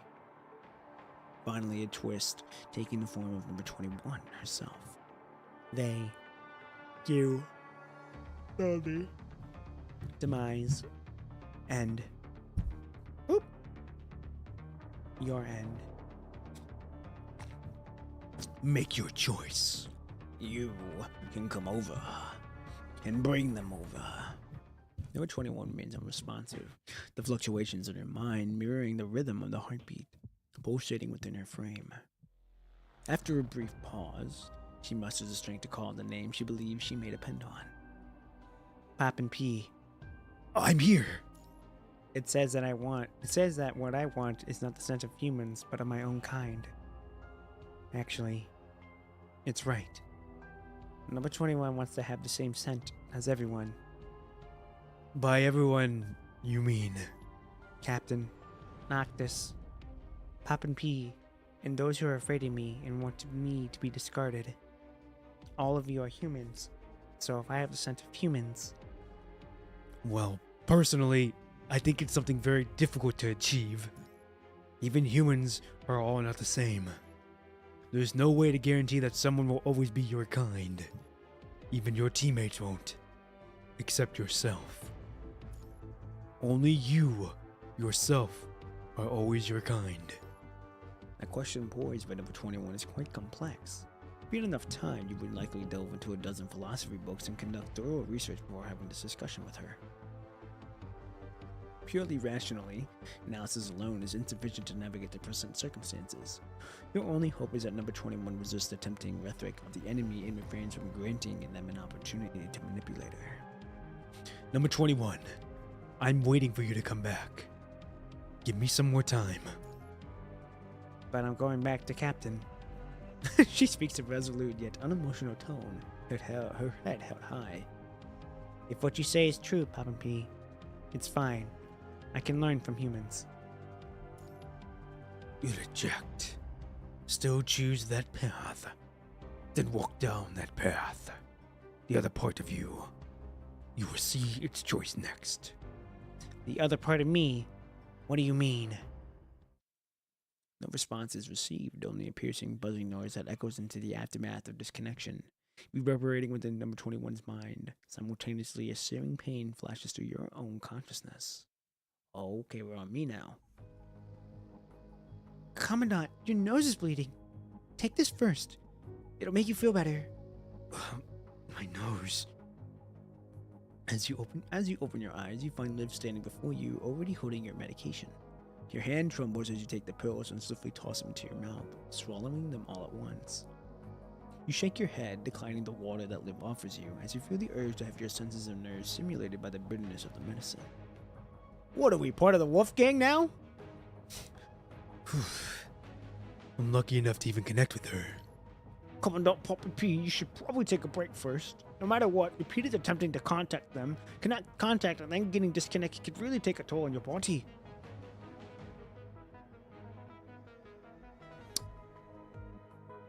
It's okay. I'm experienced in that. Let's try to build a connection again. I'll take the waiting time as a little break. As you request. Our 21 lost it. Where's Vera? How's she not doing anything about it? They might be in a tough spot right now, and we should go help them. Let's get ready. As the global forest rapidly expanded, Noctis was helping with the people from the conservation area by removing hero creatures that had accidentally wandered too close. After safely evacuating everyone during the earthquake, he has been anxiously waiting for further instructions ever since. Upon briefing him with the latest information, a rare seriousness settles upon his face. He rummages through this tactical bag and proceeds to load handfuls of compressed bombs in the ammo box. Let's blow that wooden lump into pieces and dig those two out, eh? You got yourself a right person for the job. Commandant, there's an aircraft coming our way, and judging from the insignia, it should be the Purifying Force. The Purifying Force? Is there any tracking missions nearby? No idea. Let's go talk with them first. I think Vera mentioned this earlier. Folks are probably here for an errand, delivering a surprise Vera has from the higher-ups. Commandant, shall we ask them? For their help? They came from the southwest. If they're heading north, they can't avoid that area. Direct contact should be risky, so it might be an option for them to move with us. Moreover, they might be carrying more advanced communication devices, which would provide a safer means to contact Babylonia or Cerebus. You're right. Lee gives you a nod before exiting the tent, prepared to discuss with the approaching Purifying Force members regarding the next course of action. Through the gap in the raised tent flap, the radiant golden sunlight streams inside. You peer out from the corner and behold the vast forest bathed in the warm light of light and the setting sun. Beneath the dazzling glow, the forest appears to be a majestic marvel of nature. However, it is not crafted with natural forces, but rather the tireless worker ants that seek to gnaw the descent of mankind. The will of the collective, such words were alone, all mentioned in the conversation between it and number 21. The individual plants merge seamlessly into a unified entity, and it's their damaged roots that necessitate the exchange of life and the substanding fluids, weaving together the patched entirety. Creating a collective is a means of survival, yet the distinct boundaries in each individual serve as a fundamental cause for the longevity of diverse beings, species, and the entire world. It is the presence of each individual that leads profound value in unity and collective contribution. Hang in there, number 21. Vera. You can have your teammates address your doubt in the familiar lounge of yours, so you can make sure to come back safe. You can have your teammates address your doubt in the familiar lounge of yours, so make sure you come back to safety. Come back safely. Will you? Okay.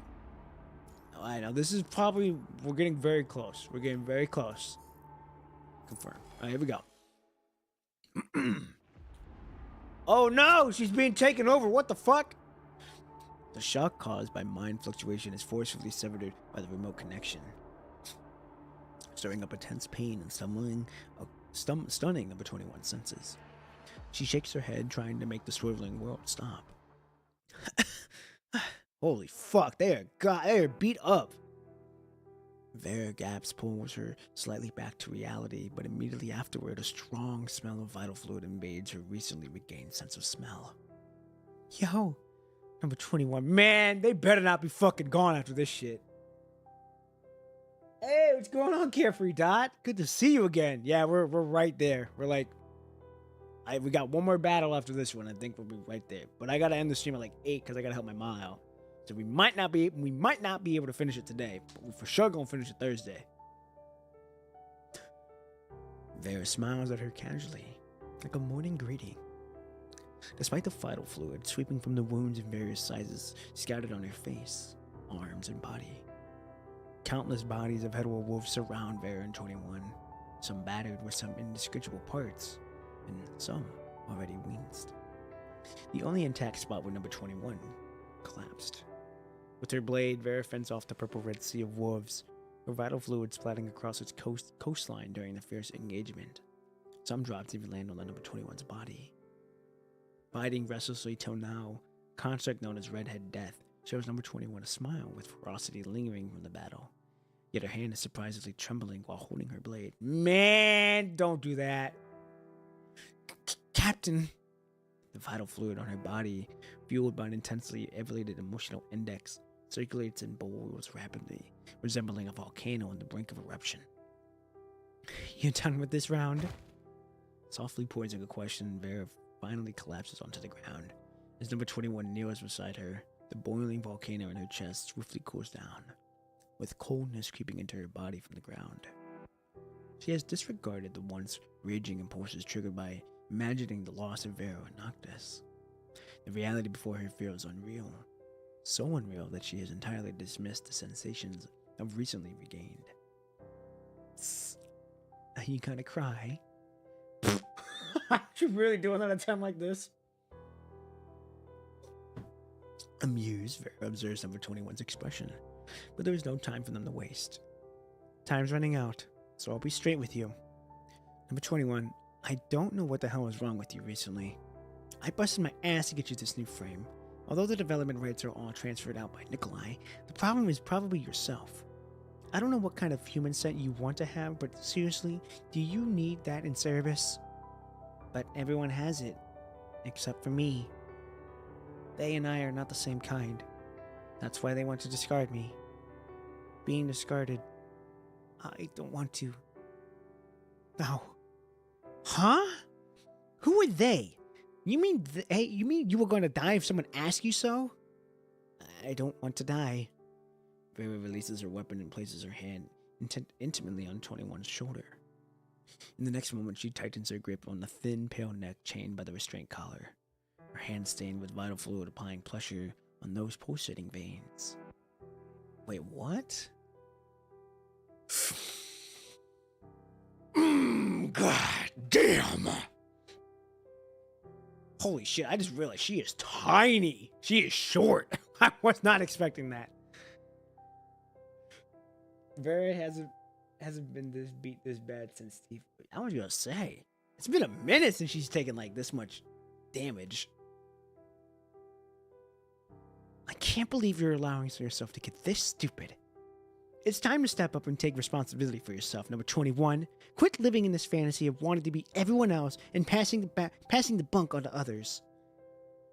Humans stay together because that is a way to utilize each other. Whether it is you or that dumbass Noctis standing in my way one day, I won't let either of you just walk all over me. That's true. It's just a coincidence that our squad is named Cerberus. Don't tell me that you're actually taking it seriously and planning on becoming a good little puppy. Oh, wow! But experiments? That's why I live. When I got you out of that Dedalius dump, you were nothing more than a heap of metal scrap. Now I see. Your brain is still buried among all that junk.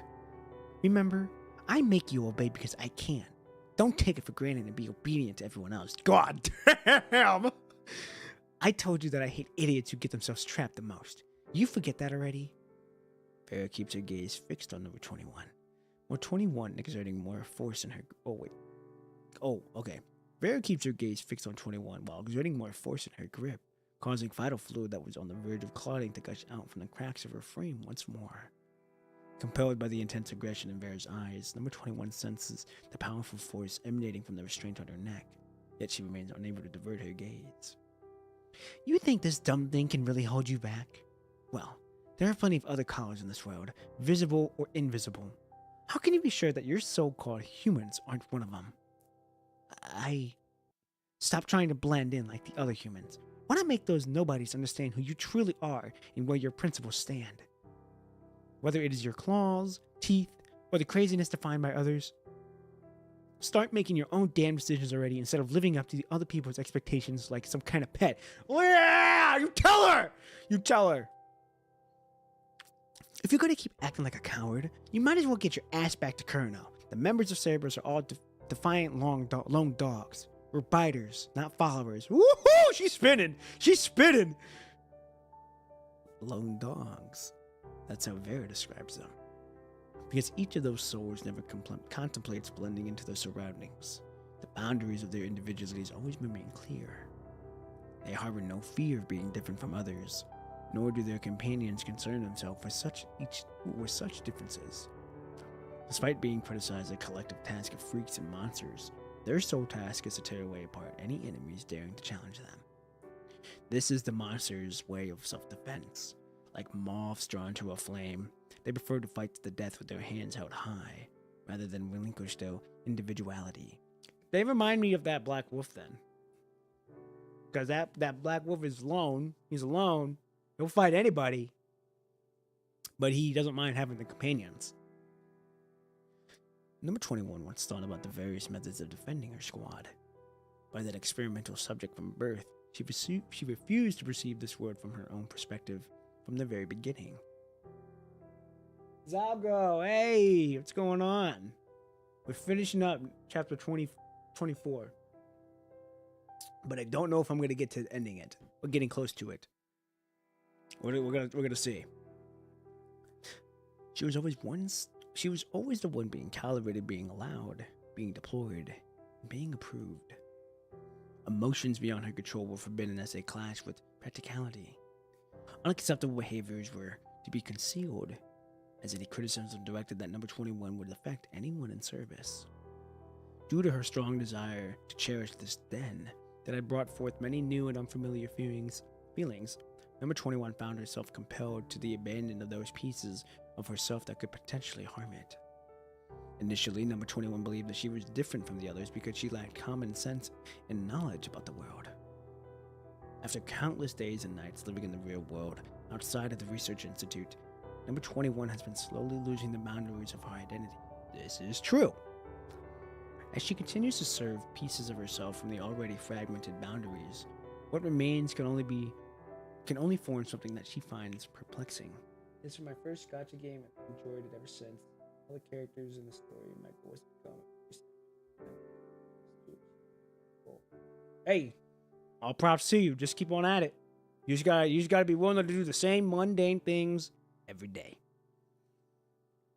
You do that every day, you'll get noticed. I really like this this game. This is one of my favorites. For sure, one of my favorites.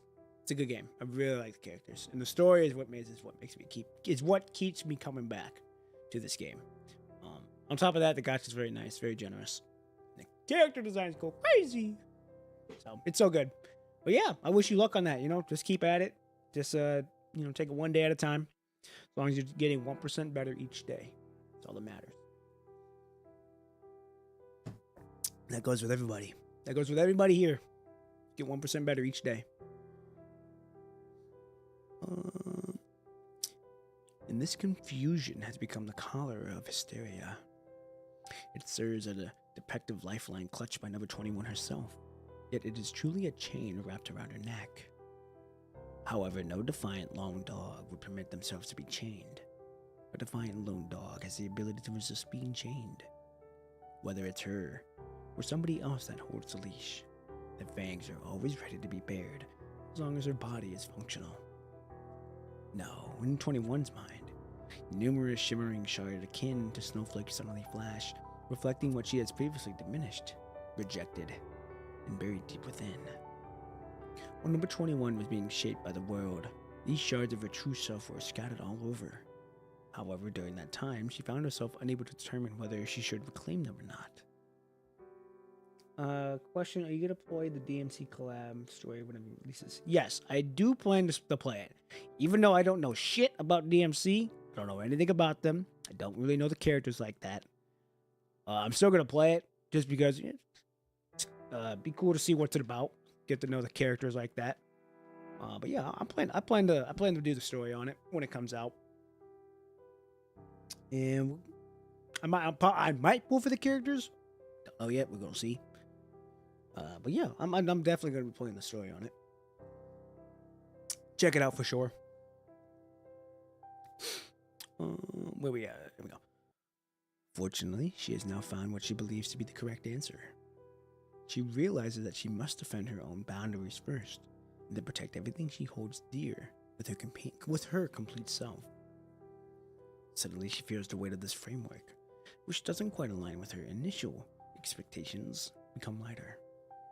In that moment, number 21 decides that her vision of the human form could include bionic ears and a tail-like balancing device. She would no longer view these traits as indicators of being not like a human. Prior to this, the highly respective sensors and explosive power possessed by this frame had more or less intimidated her. She was afraid of losing control over her power and herself, so she made the choice to reject that power. But now, she begins to feel a surge of excitement for the power she can possess. Unbeknownst to herself, number 21 is undergoing a rebirth as a new and whole entity within her metallic body and data consciousness. Without a fixed form of either human, this is more liberated, and one that bears her unique name, number 21. Number 21, take this. Interesting. They switched off the paint, finally. Noticing that number 21 has regained some senses, Vera jokingly furiously expression fades, and she retrieves a slender device from a slot on the side of her frame. From now on, the decision is yours to make. If you unlock the restraint, there is a good chance we'll get into trouble once we return. However, if you feel like you don't need the full power of this frame, you can still choose not to do it. Your leash is in your own hands now, 21. Oh, yeah. Oh, yeah. Captain, keep your mouth shut. I'm not kicking the buckets just yet, but I can't promise how long I will stay awake. Let's just hope I don't pass out right before we make our escape. I'll keep an eye out for the buds once those nasty creatures start melting away and seeping into the soil. A new group of hetero creatures will be born from those buds soon after that. We can't last long against a number of enemies. We must push forward as fast as we can. Get me up. Number 21 carefully puts a restraint key and helps Vera up. If we go from here, that direction. Number 21 notices an increase of the airflow coming from that direction, and in the scent of the hetero creatures had significantly diminished compared to when she woke up.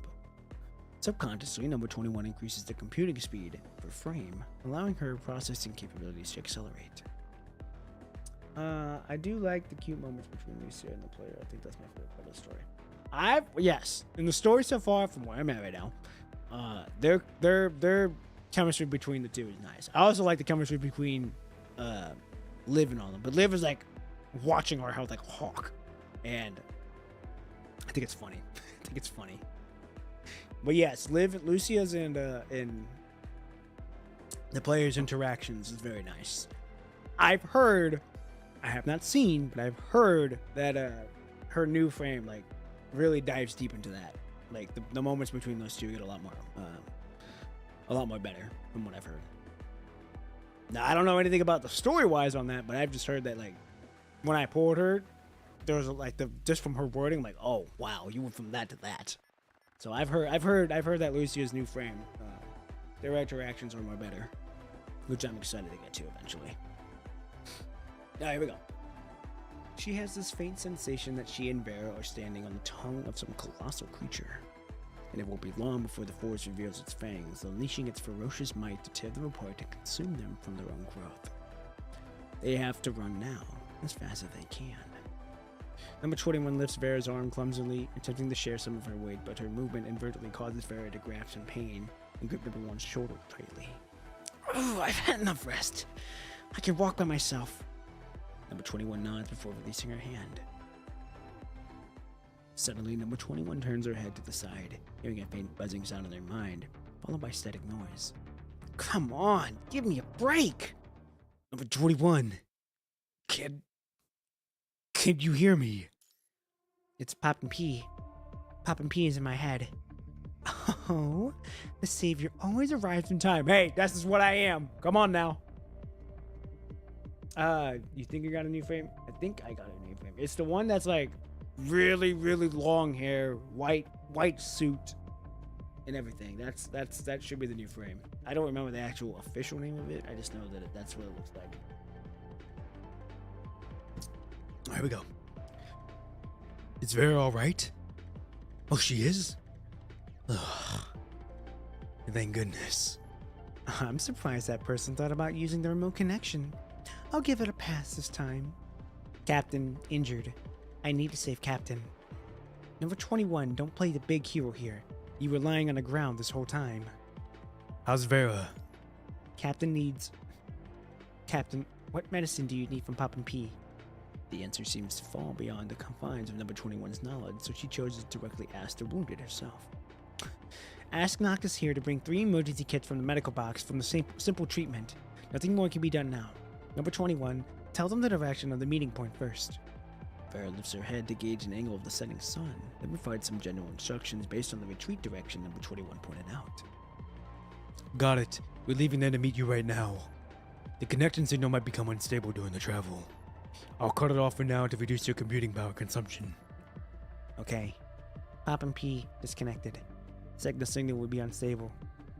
The smell has changed. They might be coming. Let's move. Captain, you stay at the front. If the direction changes, I'll tell you. I'll be in charge of the rear. Jeez, look how reliable you are now. Then do your job well and let me have some rest. After all, I did the work too while you were lying on the ground. Got it. I understand. As the sun sets, their shadows lengthen, only to be abruptly fragmented by the branches and the surrounding trees. Vera glances at the swaying, agile fragmented shadow in the grass belonging to number 21, who stands with her back to Vera, vigilantly observing the surroundings beside them. Smile graces number 20. Oh, wow. Smile graces Vera's face as she leads the two of them, walking toward the sun that is slowly descending. What do you want her to do? Yes. She is scooped. I really like her frame too. She's kind of like that. Oh God, how do you say it? She's kind of like that anime character that's like really, really clueless half the time.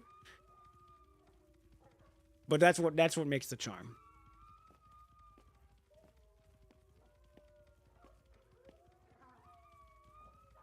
I do like the background noises of the wolves being coming out, knowing that they're hunting.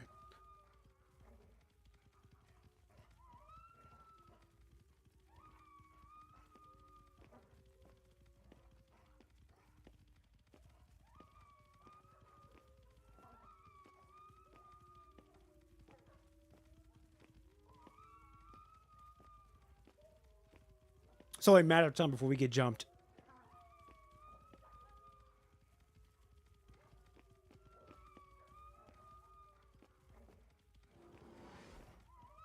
This is interesting.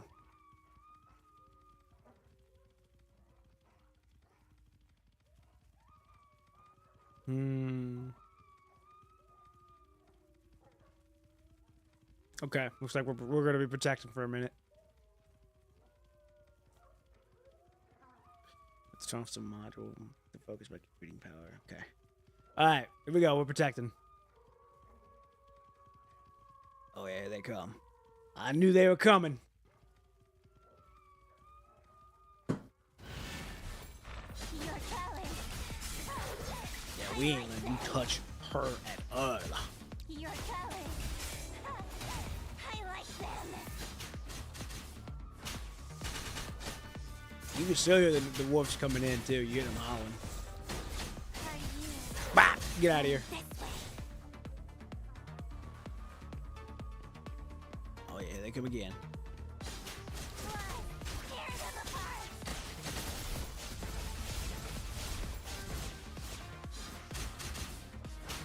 Run, Here we go. Ray. Do I have a favorite character in this game? I like them all. They all have their own different things that I like about them. Mainly, I do like Karenina a lot. Karenina, what is happening? Computer warning? Oh, corruption warning. Bianca, I really like Bianca.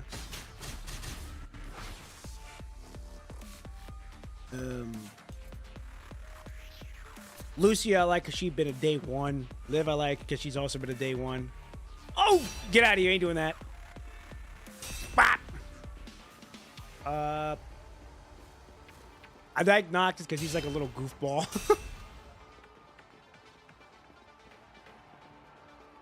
But I like them all. I like them all. I do like the little timing quick notes we had to do. Bop! Get out of here.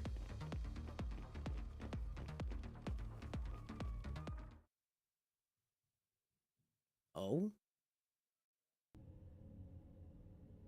Okay, I have some rest here. Oh wait, are we back into...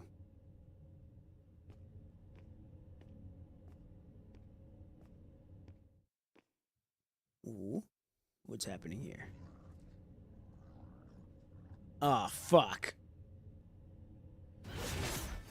Ooh! Just need that.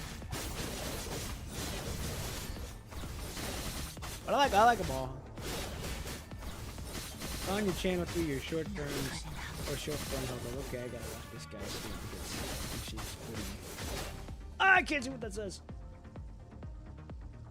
Oh, dude, I'm glad you found me through the short films. I'm actually finishing up I'm actually finishing up the next short film right now. I just gotta get the visuals done. But I'm glad you like him. Glad you're liking him. I'm glad people are you know, fucking with them at the same time. Come on. Come on.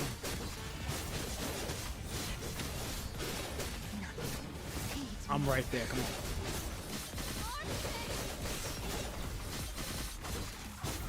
Get out of here.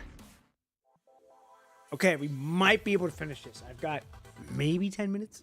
Oh yeah, okay, we might be able to finish this. I'm hoping we can finish it. Fuck, we're not gonna be able to finish it. We're gonna have to do it next stream. Damn it! That's fine. We lost them. Okay. During the relentless pursuit of the Hero creatures, the alloy part of Vera's leg becomes severed, punishing her mobility to the absolute limit. As several purple beast mobs are luminously disclosed, number 21 acts swiftly, leaping high into the air with a powerful strike. She cleaves a giant tree at its waist, effectively blocking the direct path of the impending threat. Hey! Behind the severed trunk, the Hero creatures scratch frantically at the obstacles that stand between them and their intended prey. As more and more Hero creatures join in the turmoil, the once sturdy wooden barrier, as resilient as a rock, begins to exhibit noticeable vibrations. Number 21 knows that it's only a matter of time before the Hero creatures breach the barrier. However, the more immediate concern is ensuring that they escape the forest before Vera falls unconscious and the exit becomes completely sealed off by the encroaching plants. With lightning speed, the claw's blades retract, and number 21 simply positions Vera's arm over her shoulder, giving her burst to share the work, weight, and support her. Vera has ceased speaking unnecessary words, but number 21 continues to periodically address her, regarding of what Vera may or may not utter. Captain. Yeah. Left. At the end of the path, they encounter a horizontal glowing tree. Number 21 assists Vera in squeezing through the narrow gap. When she herself passes through the wall as well, number 21 promptly severs the giant branch, blocking the path and buying them additional time for their retreat. As number 21 cuts through the tough stems consecutively, her waist trembles slightly under the strain. However, she recognizes that her own discomfort is insignificant compared to the hardship Vera has endured. This is true. Navigating through the narrow path, they are greeted by an open view. The rushing wind and gentle sunlight sneak in through the gaps of the intertwined web of entangled plants. Their white and red hair intertwines, blending together into a complex hue. Captain, light, we'll be there soon. Okay. Number 21's fingers contract violently, resembling those of an animal, and she meticulously calculates an optimal spot to step onto the stairs leading to their escape. She can't afford to miss any mistake given that barrier's dire condition. The Hero creatures manage to breach the barriers and reach them. Number 21 forces her imagination to subside, redirecting her full attention upward, observing the staircase formed by the interwoven plants. But instead of the staircase, it's more like a bud-shaped plant interconnected by twisted lines running through them. The bud-shaped plant on the far end appears to have completed the blossoming cycle, only leaving behind a platform like calyx. On the edge of the plant structure, there is a massive bud that seems to be in a state of partial withering, with an organ left that resembles a petal of vines of relief. Utilizing the support provided by the left life themes, they make it to the top of the tree web, but is not fully enclosed yet. Recognizing the potential dangers they may face while navigating the vines between the calyxes, number 21 decides to hide Vera in a nearby tall grass to ensure her safety. But they fall from the vines. As number 21 gazes downward, she is met with the sight of a treacherous swamp of thorns at the bottom of the forest. If they were to land there, it would be exceedingly difficult, if not impossible, to climb back up to current position before the relentless force consumes it. She formulates a rough plan and calculates the time it will take her less than 2 minutes to scout the path ahead. Captain, stay here. Wait for me. But 21 feels a sudden urge of pain in her mind, as if deliberately chose this moment to play a prank on her. However, accompanying the pain is a familiar yet somewhat strange sensation stirring within her. But she has no time to think about it. The white-haired girl swiftly draws out her sharp claw blades like a wild beast. She dashes toward the setting sun ahead. Captain, hang in there. I can save you soon. Oh yeah, here we go. We fighting now? Oh, cutscene!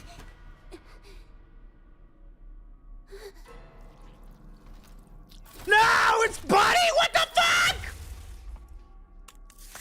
Oh no!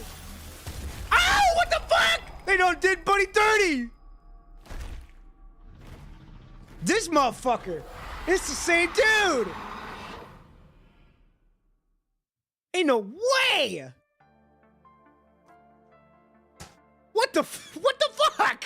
We just lost Buddy like that. We really just lost Buddy like that?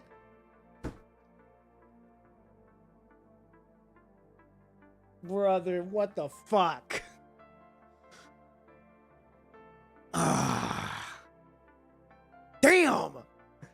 I think Liv has a little crush on the player. I think so too. Even though she's like more worried about her health, I think so too.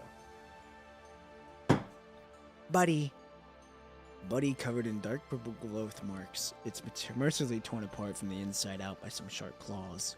The unruly newborn emerges, carelessly shaking off the remnants of this former host and stretching its long, suppressed body.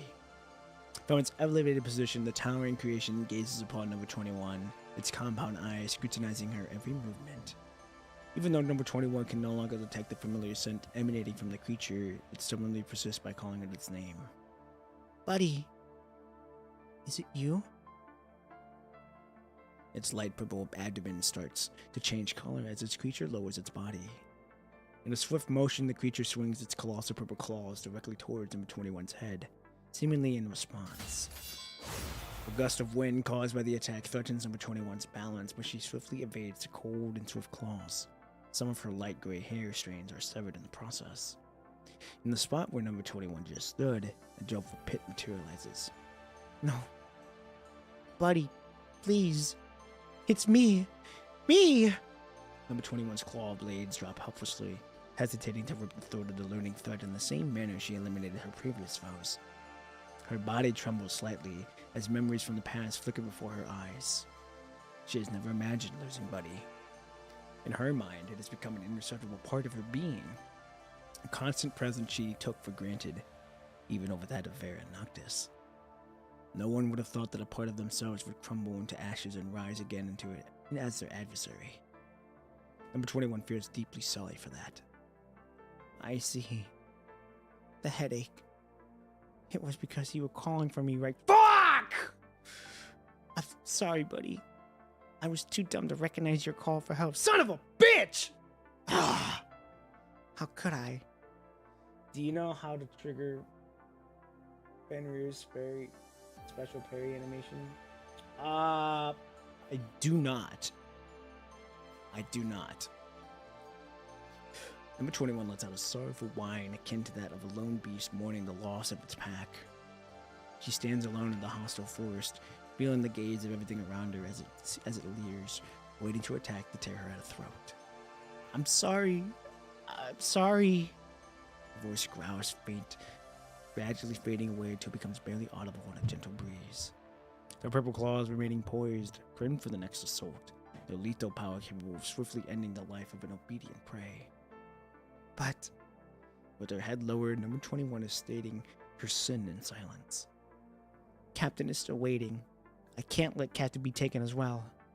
A sharp pang shoots to the corner of number 21's mouth, a stinging reminder that she is biting down hard on the lower lip as she utters these words. I can't surrender here. Even if it's Buddy, I can't. So, I'm sorry, Buddy. I will punish myself. But I have to take you down here. Damn, this is tough. This is gonna be so sad seeing this shit go down. Alright, let's do it. I've never fought this boss before, so this is all new for me.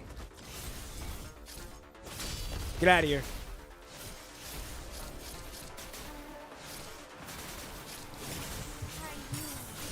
The mini crash outs are funny as fuck when Fern goes in the face to parry the mini wolves. You don't need to parry them all, but don't get hit. To parry 21 score.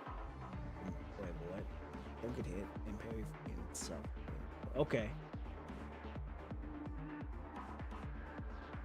I know the girl that's in the number one's 21's voice actor. I know she is from Sword Art Online, the pink haired girl, and then I also know that she's the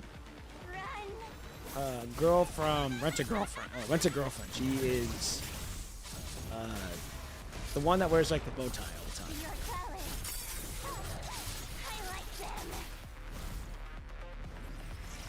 Oh, damn. We're gonna take some hits, but that's fine.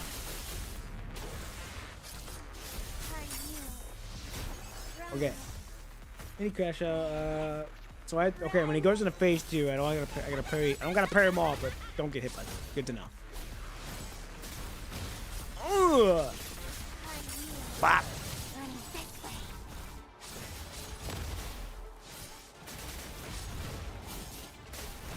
Okay. Yeah, I know that you can fight this boss in like the Phantom Pain Cage, but I don't do those just because I don't want to get spoiled by the bosses. Get out of here! So like I said, this is like first time playing through on playing this guy or fighting this guy. Oh yeah, cutscene. Oh, is this phase 2? Ooh.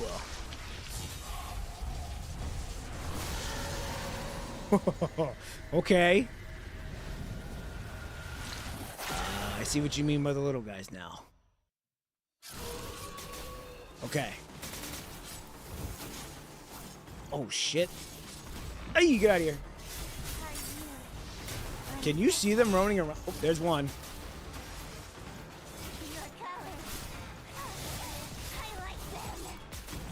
Get out of here.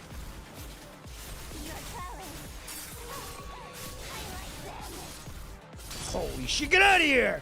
I'm parrying your ass. I'm right here.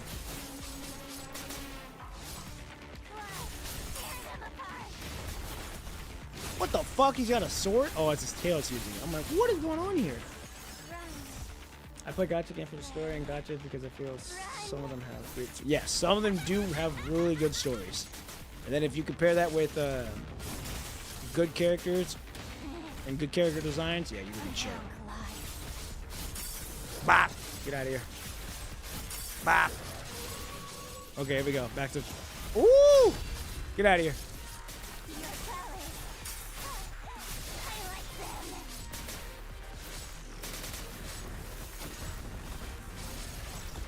Get out of here with that. I'm right there. Oh, I fucked up.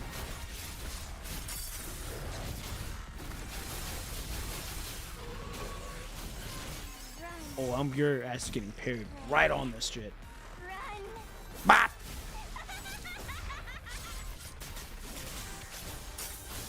Oh, he's so low. Come on, we got this. Woo! Oh! Oh, that's gonna be. Oh, I thought it was gonna be AoE. Oh, there it is.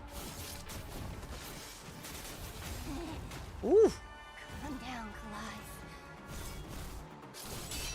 Yeah, get out of here with that. I'm right there. I may be out of fucking dodges, but I'm right there.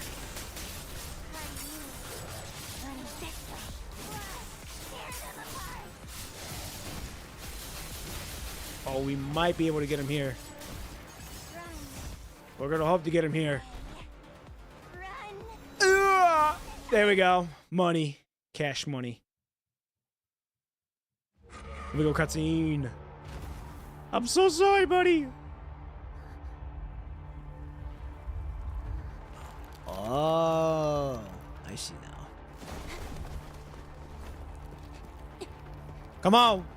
Come on.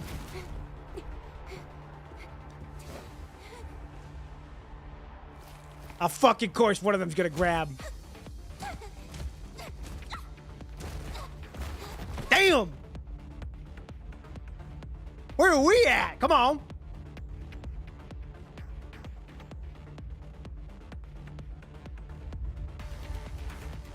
Dude, cutscene go crazy.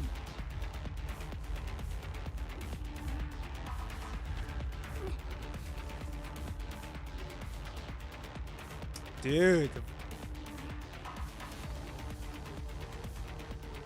Come on. The close-up go crazy.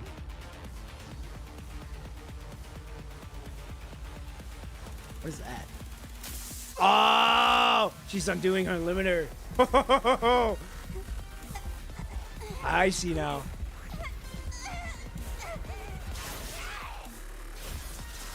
Holy shit.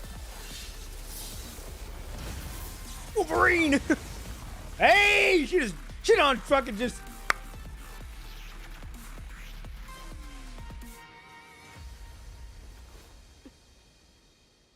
Okay, posing. Posing because she knows she's being watched. A rampaging dark shadow abruptly emerges, catching everyone off guard. As if forcefully breaking free from the confines of the forest, the once expansive forest now appears to shrink and contort into an egg shape. Amidst the interplay of searchlights and darkness, the shadow springs forth in remarkable swift and height, resembling the untamed bird soaring out of the black egg. Driven by an unwavering determination to be born into this world against all odds, the creature must in turn use its newborn claws to destroy the other world known as its cradle. The lingering ferocity and thirst for blood emanate from the very being, invoking aggression from the ever present. They react with a defense hostility, issuing a warning to this frenzied entity. Everyone holds up their weapons, as if this newborn enemy they will eliminate is right then and there. Now hold on, y'all might be targeting the wrong person. As it rises to its feet, the dark coating strips its obscurity under the piercing glow of the searchlights. Yeah, I was about to say, y'all fucking aiming the wrong people here. What is wrong with you guys? It's 21 and Vera. Wait! Drop all your weapons now! Lee, Liv, and a handful of nearby constructs are taken aback by your yell. However, the rest of the group remains poised, weapons still held firmly. What are they doing? Number 21 frame heaves as she breathes heavily. Both she and Vera are all drenched in vicious purple-red fluid. Her frame reflects the dazzling light, making her look more like a beast succumbed to her primal instincts at a bloody fray. The beast gaze are all startled constructs with a piercing intensity, as if meticulously searching for the weak points of its prey. Oh, shit. This is bad. Recalling the signs of distress that number 21 exhibited before, the alarm bell rings in your mind. Without hesitation, you step forward, ready to shield number 21 with your own body. Goddamn right, we're gonna do whatever it takes! You must get there before the other people misread the situation. Probably holding the same idea, Noctis forcefully pushes aside the constructs in front of him and yells out aloud for everyone present. Hey! Drop your weapons, are you all deaf? I am! The maiden, who resembles a white wolf, yells out as her chest heaves violently for a moment. This is the first time that you, or maybe even Noctis, have heard such a clear and powerful shout from number 21. I am number 21 from Cerebus! Number 21 locks eyes with the onlookers, some bewildered, some fearful, and others perplexed. She stares back at the weapons leveled against her with her unyielding resolve, embodying the proud lone wolf that disregards challengers with a dismissive glare. Oh yeah! Captain is injured. She needs treatment. The weapons in the hand gripping them remain frozen in their position, as number 21 persists in yelling out of her need. Unable to restrain himself any longer, Noctis rushes forward to take Vera from number 21's arm. Get a stretcher over here. Are you fucking lost? Hurry up and go save her for God's sake. I got this. This is no good. The corruption level has greatly surpassed the safety threshold. Quick, move Vera here. The shell of the nest, shattered by number 21 and Vera, continues to diminish in size, weathering at a rapid pace as if the water within is being drained away. The method by which number 21 and Vera managed to create an opening in the rapidly expanding tree web remains a mystery to all. Nevertheless, you are aware that it is not time yet to lower your guard. Lee. Leave it to me. Reacting swiftly to your concern, Lee responds to you with a reassuring nod before proceeding to the coordinate arrangements with the members of the Purifying Force. Suddenly, your private terminal springs to life, emanating frantic rings nonstop as if it has wakened from a prolonged slumber. You turn it on only to discover a flood of overdue messages from Babylonia and various other contacts. Commandant, the communication signal is coming back. We can now reach Babylonia, but there's still a significant delay. The global life force as the distance continues to shrink. The recovery of the signal is likely due to number 21 and Vera's effort in destroying or eliminating whatever was causing signal disruption. I'll draft a brief report about the situation and send it over. Okay. At this point, all that remains is patiently waiting for the arrival of reinforcements and focus on mitigating the adverse effects caused by the hetero creatures until they arrive. Fortunately, just before you depart your conservation area, the last group of civilians successfully boarded the transport craft. I do like who today because sarcastic and something they just take it seriously when it's so funny. Ooh, not gonna lie, I don't know who that is. You aim to find answers for them, if possible, because every name deserves an ending to their own. Oh, wait. Number 21. Remembering an unexpected request, you quickly catch up to number 21, who is walking alongside the stretcher. Are you alright? Number 21 answers with a nod, her body adorned with scratches and wounds, though not as severe as those inflicted upon Vera. You can imagine how painful the ordeal she endured. I came from the conservation area and someone there asked me to deliver a message to you. Oh, is it canon? Before the operation, upon hearing your promise to do your utmost in finding them answers, the last group of evacuees finally begin to board the craft. Talon gives you a nod that shows gratitude, his eyes concealing a multitude of other emotions. After people walked away for a while, the girl who had been standing aside quietly approaches you. Are you with number 21? Yes. Construct. You couldn't discern the department she belonged to based on her attire, as the style of clothing she wore was unfamiliar to you. Your men said that number 21's companion went missing, the little white machine that can dance. Dance? You mean number 21's cobot? She calls it Snore. It's missing? I'm sorry. I didn't know. Understanding the importance of Cobot to number 21 to some extent, you realize that if it had indeed disappeared, she would have been just as anxious as the refugees you sent off a moment ago. If you can see her, could you help me deliver a message to her? If Cannon sees Snore, she will help keep it safe. No problem. Thank you. The construct in the particular attire turns around without hesitation and promptly follows the people to the conservation area, but maintains a subtle distance between them. I thought she was going to play a bigger part than I thought she was, but she did not do anything. After delivering the message to Kanan to number 21, she falls into silence with her head lowered. While complaining on how to offer solace to number 21 and formulating your plan to contact Babylonia for aid in finding Cobot, number 21 breaks the silence ahead of you. It's okay. I've already found Buddy. My headache was probably because Buddy was calling for me. It was just too late. I figured it out too late. What? After her return, number 21 talks without looking onto the other person's eyes for the first time. Evidently, number 21 is not inclined to discuss the details at the moment. You can tell from the sorrow reflected in her eyes that the ending of Snore is the kind of that people least desire to witness. Something has changed profoundly within number 21, and you already felt that when she showed up before you with Vera. The price paid for rapid growth often proves to be far weightier than anticipated. In this world of natural selection, every advancement is achieved at the expense of sacrificing a part of oneself. Go get treated. You're not in good condition either. After going back, you can come talk to me whenever you want. Okay. Number 21 lifts her gaze, acknowledging your suggestion. She briefly examines herself, then turns around and proceeds forward without hesitation. Character development in her is really good. I really like her character development. I'm not gonna lie. Okay, as much as I would love to get this episode finished, I cannot because I have to go upstairs to help my mom now. So, I gotta end this. It's fucking we're right there, but we're able to do it Thursday. We're gonna finish it Thursday. Then I think we're starting the floating record for Noctis. I think that is whenever. I think that's after this one. So Thursday morning, 6 a.m. Central Standard Time, we will be finishing up chapter 24, then going straight into the floating record for Noctis because I do believe that is after this one.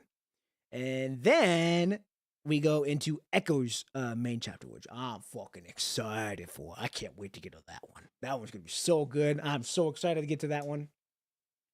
But anywho,